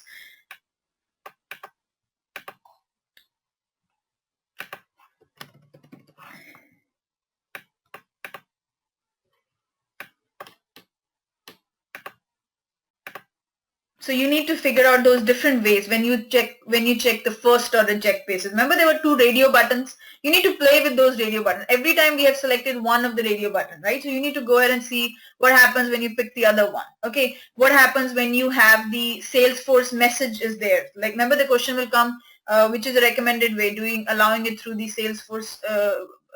So the question can come is, can you able to approve or reject a position through a phone?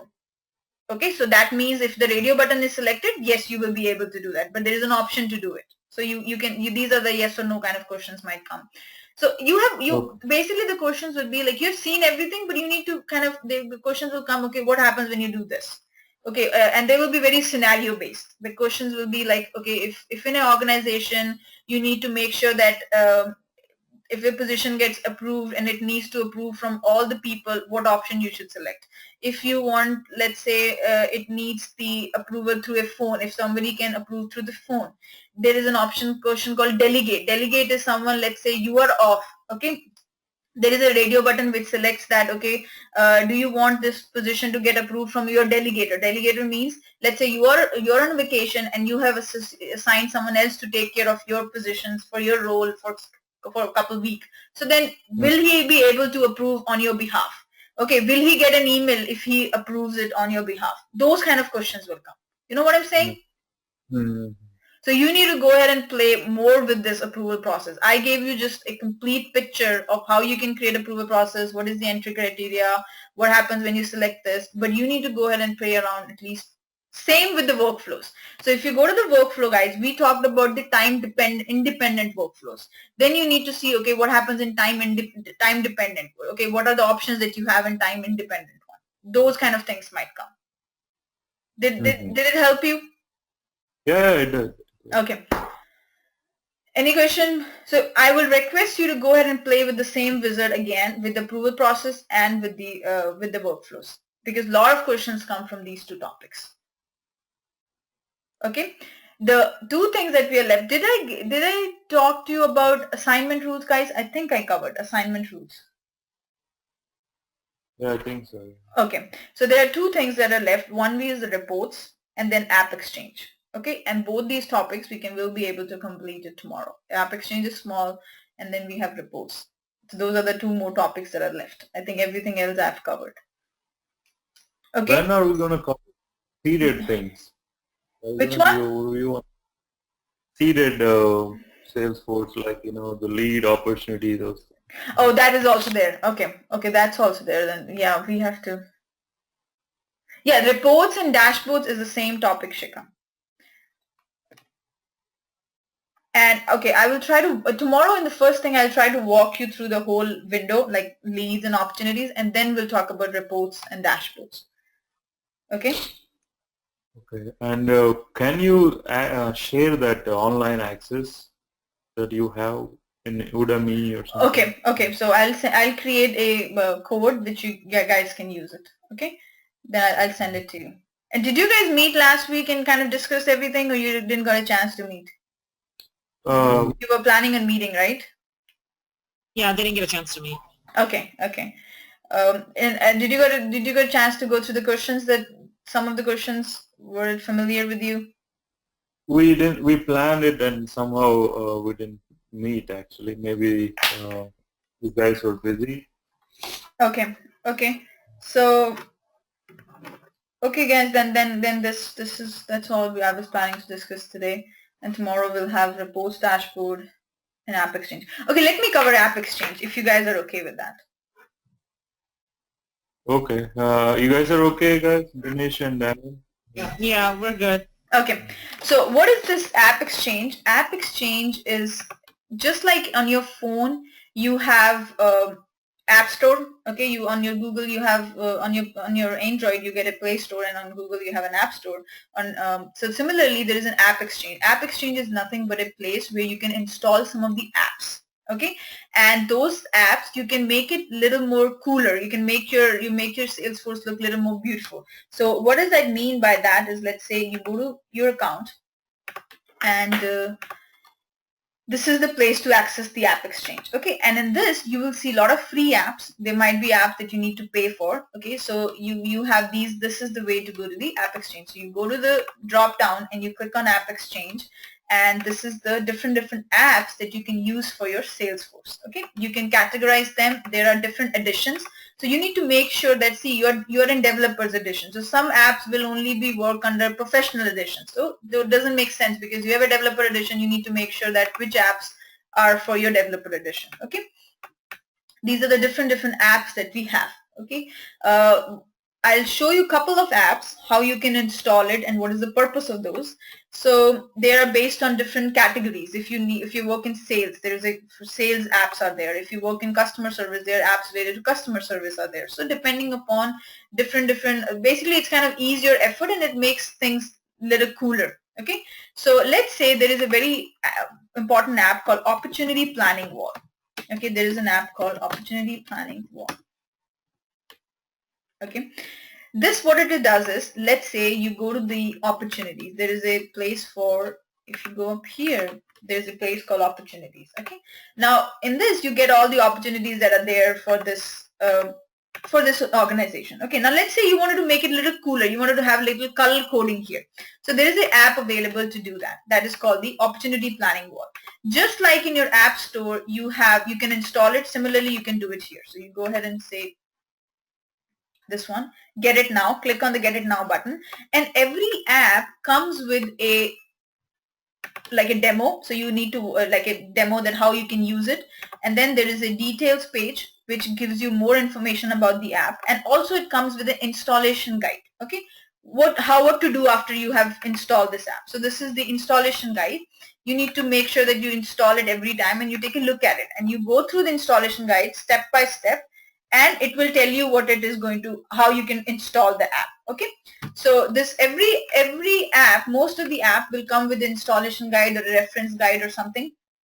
And on the right you can see this is the different editions that is this particular app is available for. It is available for developer, group, professional, enterprise.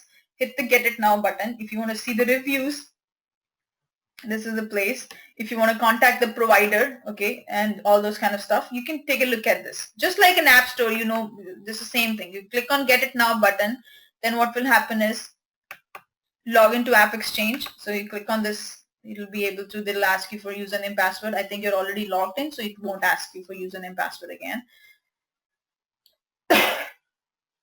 So logged in here.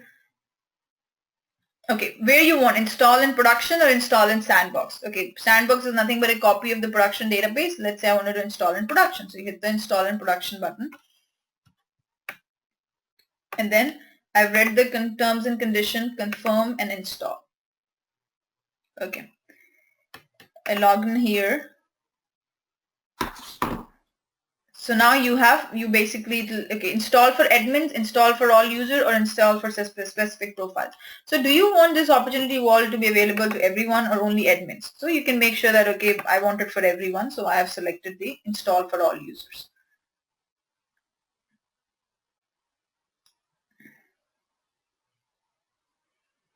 It might take a couple seconds.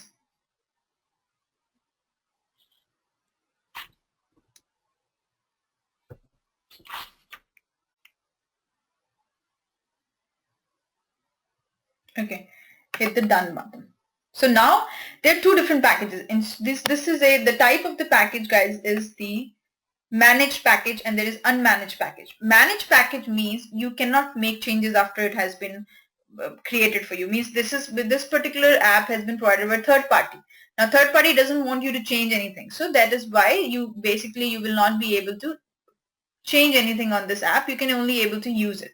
So this is our opportunity planning wall. Now the thing is, if you go back to your opportunities, there is still nothing happened. It's still the same view that you get. Okay, this is the same view. There is no button or anything. Now we'll take a look at the installation guide and see what we can do. So we have logged in. This is the old installation guide, because it's, and a lot of things has changed by since then. So but we can easily figure it out. So now if I go ahead and scroll down, I have made it available. I have access to all the users. Okay. Next thing I did was I've installed it. Okay. So now I have installed it, and then this is what my looks like. So so now I have to go to the search layout. So first thing is, so now I've installed it, and now I have to go to the search layouts. Okay. So I'll go to my opportunities, go to the setup here. It asks me for search layouts under the opportunity. So I went to the search layout under the opportunity. Okay, what next? Let's go back here. Okay, after the search layouts, there is an opportunity list view. Do you see opportunity list view? Click on the edit button. Wait a minute.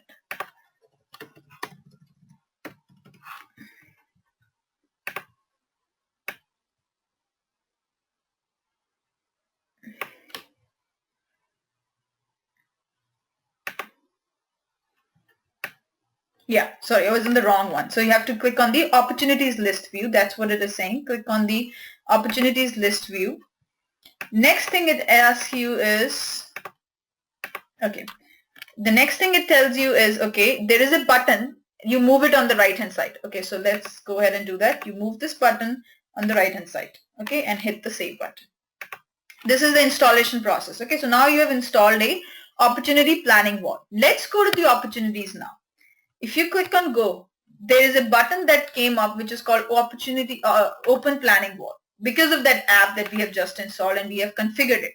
So now we click on this, guys, you will see a different view of the opportunities, like a more color coded view. Okay, so here you can refresh it. That will basically refresh with the new information. You can see that, okay, it has kind of categorized under the different accounts. Okay, for edge communication we have 3 opportunities. For express logistics we have these 3 opportunities. So basically it is a more better view, and it gives you like a good, what is the status here, what are all those things. If you wanted to filter by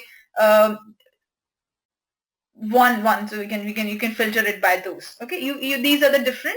This is one of the app that Salesforce has provided you. This is basically opportunities planning wall, which basically makes your opportunities looks more colorful, and you can easily figure out which one you need.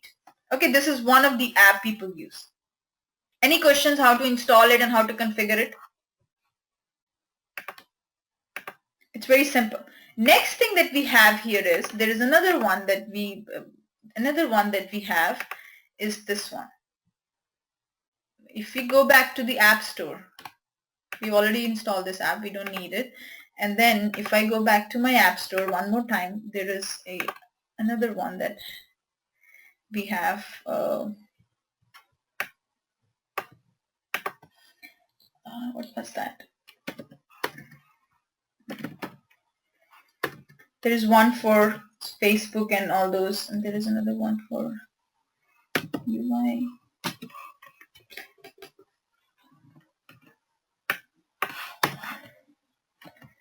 Let me see the field tracking. There is another one was field tracking.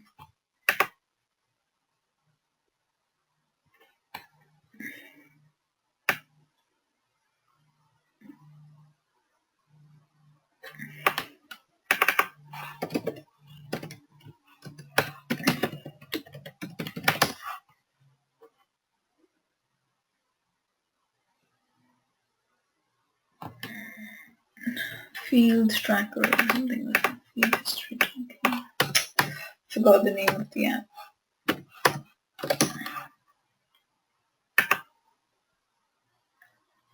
Okay, field trip. So this is the one, field trip. So now if you go ahead and click, so what does this app does is basically, let's say guys, there are fields in you have created a lot of fields in an object, right? And let's say people don't even put values for those fields. Let's say you under the position object, you have 20 fields for capturing position name, maximum pay, minimum pay, status, functional area, responsibilities, skills required, etc. But when user types in, as it creates a position, he sometimes doesn't even answer responsibilities. Okay, so those are the fields, they've never populated the values. So what you can do is, this app will help you to figure out, okay, in this particular object, these are the fields people have never put a value. Then you can see, okay, we don't need those kind of fields then. People don't use it that often. So we can get rid of those. So that will help you to take a better decision on those things. You know what I'm saying? So this is an app to tell you, okay, this particular object on this particular field never been used. So you can make a better decision. We don't need to get rid of those, and which one is better. Most of the time people use it. So you get an idea of which fields are used that often. So you click on Get It Now button here. Okay, and then there is an installation guide also. So let me go ahead and open the installation guide before I do anything else. So this is a quick start guide. So you click on the quick start guide, have it ready for you.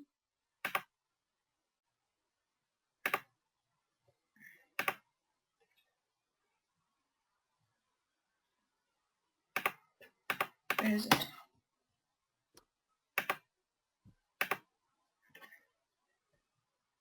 Okay, this is the quick start guide. Okay, so let me just keep it like that. And then I'll go ahead and I'll install this one. Get It Now. Install in production. Confirm and install.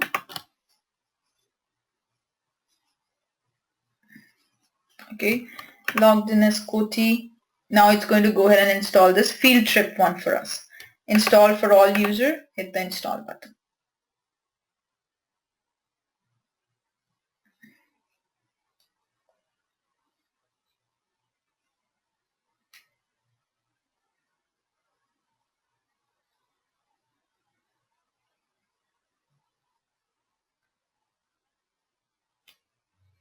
It'll take a couple seconds, but let's take a look at the installation guide. So we don't need to do this. Okay, so it tells you that, okay, this particular field has been used this many times. Okay, so you can run the reports, create a new field trip.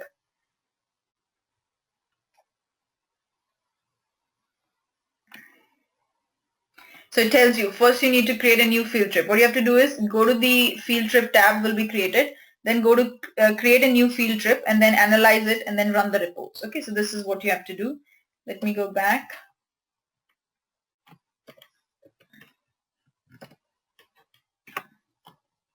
Okay, so I think installation is done. Hit the done button. Okay, now what you will see is if you go to the plus section here, there is a field trip. Okay, there is a field trip got added. Okay, there's a field trip got added. You click on the field trip. Let's say I wanted to analyze position object. Okay, so you go ahead and say give your field trip a name. So let's say position fields. These are the ones that I wanted to make sure.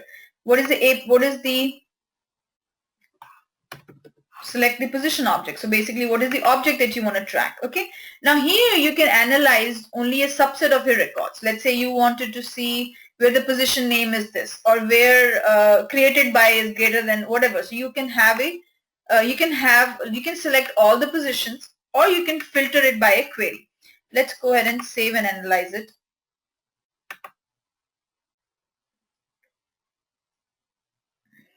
It has started it. Has begun the page. Okay, so now it has started it, it has finished it. It might take a couple of seconds, but you will be able to. So it's in completed status. Now here when you go to this one, position fields, this is the field trip, and here it tells you, okay, these are the different fields under the position object, okay, and these are the times that people have provided the value for it. Let's go to the all list. Now this tells you, okay, these are the fields on the position object, and this, see, all these fields never even have been used. Okay, all these fields have never been used either. ID, no one has populated the value, is deleted, no one has talked about, last activity, no one has, so we can, Java C, no one has provided the value for these. Okay, so these are the custom fields, never somebody has ever used it. So this is basically the field trip. You have got an idea.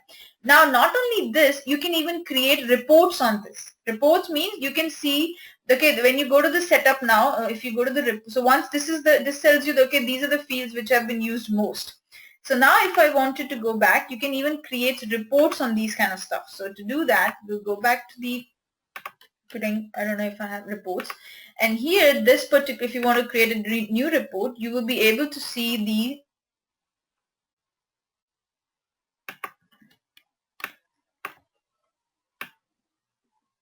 field trip. Okay, so there is, because since you have added the field trip for the position, you can see the field trip analysis here. Okay, so you can go ahead and take a field trip history or anything. So you can take a look at, you can create reports on these, and then it will tell you, okay, these are the fields which never have been populated and all those kind of things. So you can run the report based on those values. Okay, so you have field trip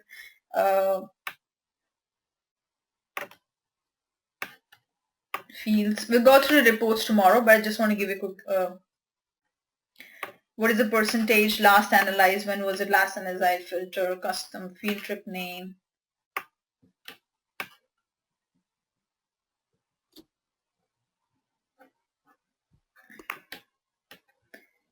And then we have, let me go back to the history one. I think this is the reports.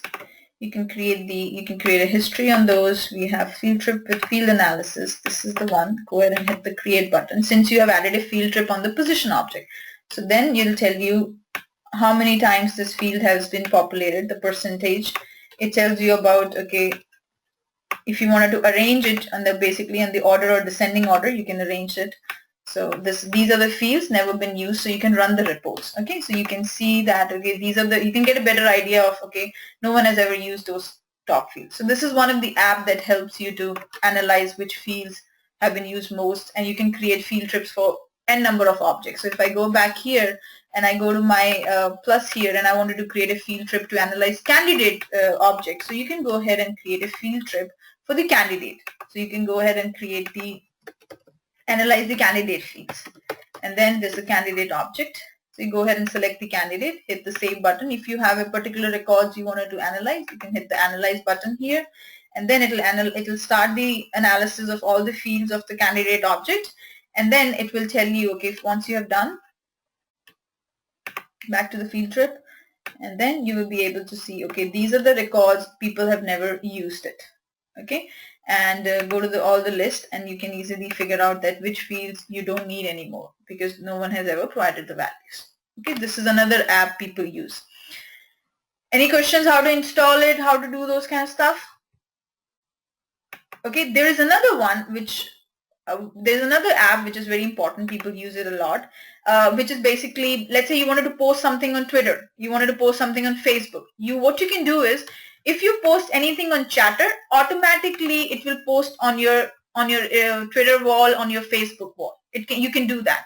So there is a very popular app which is basically called the social networking or something. Let me go ahead and see. But you need to configure that app. So what I have to do, you go to the app exchange. This is very interesting. You can just have to follow the installation guide. So you have to go here, and there is a social something, social Facebook or social app is there. Okay, I think it was called Facebook, Salesforce for Facebook or something.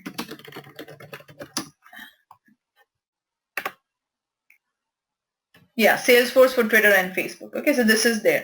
Here what you can do is, every time you write something here, you will be able to see that, okay, it got posted on the Twitter wall or on your Facebook page, etc. So you can see those, you can post it on Twitter and all those kind of stuff. So you can take a look at it, and you can basically install it, and there is an installation guide that you probably can refer it, and then you will be able to put something. The questions that come from here is, the app exchange is basically what categories are there, what this particular app does. You don't have to know every app, but there are a few common ones that you might take a look, like the one I showed you, opportunity one, and there's a field trip one is good.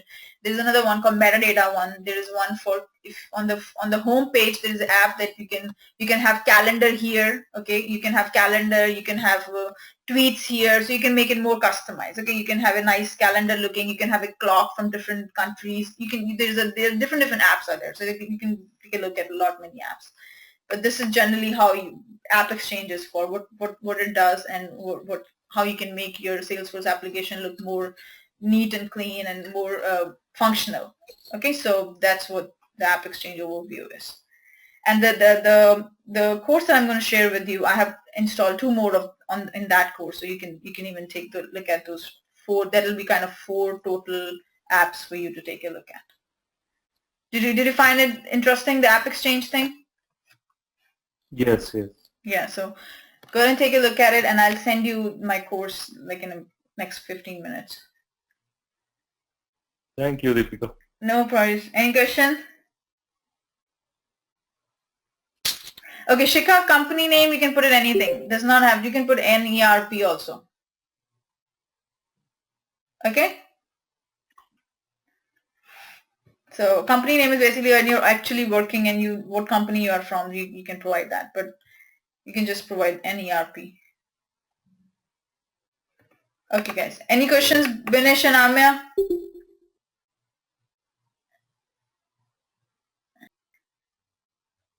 Okay, and I will give you an idea on what roles as an admin you need to do. You basically, as an admin, you should be good in communication. So because you are the one who will be making the requirements, you need to analyze those requirements, and you need to basically work on those. So it will be more of customer facing role as compared to developer. Developer will be like sitting at their cube and working. You will be the one who will be interacting with the customer. You will be the one who will be creating the requirements document. You will be the one who is going to talk to subject matter experts and create a report on what an array, what things needs to be done. Those kind of things will be admin. So, and then only admins should know what Salesforce application can do, out of the box features can do. You don't have to create anything of your own. You need to learn more about what Salesforce application features are, what we have talked about, how to create approval process, validations. Those are the things you will be working on a job. You don't have to work on how to create a Visualforce page, or you don't have to work on programming. You just need to use those requirements, and you need to maximize time. You need to find where you can use the out of the box features. See, if you can do something with workflow, you don't have to create a class or a program to do that, what workflow can automatically do. So you need to only do things which you cannot do through the Salesforce features. That's when the developer comes into picture. But if you need to make sure that if something that you can do through the point and click, you don't need to code that. Okay. So tomorrow what we're going to do is, tomorrow we'll talk about reports and dashboards, and I will give you a quick overview of this whole standard objects, because a lot of some questions come from that topic as well. So I'll give you a quick overview on what leads does, what contacts, what opportunities are, and then we'll talk about reports and dashboards. And then if someone has any questions, then we can discuss about those. Okay, but the main focus would be, the agenda for tomorrow would be these two topics.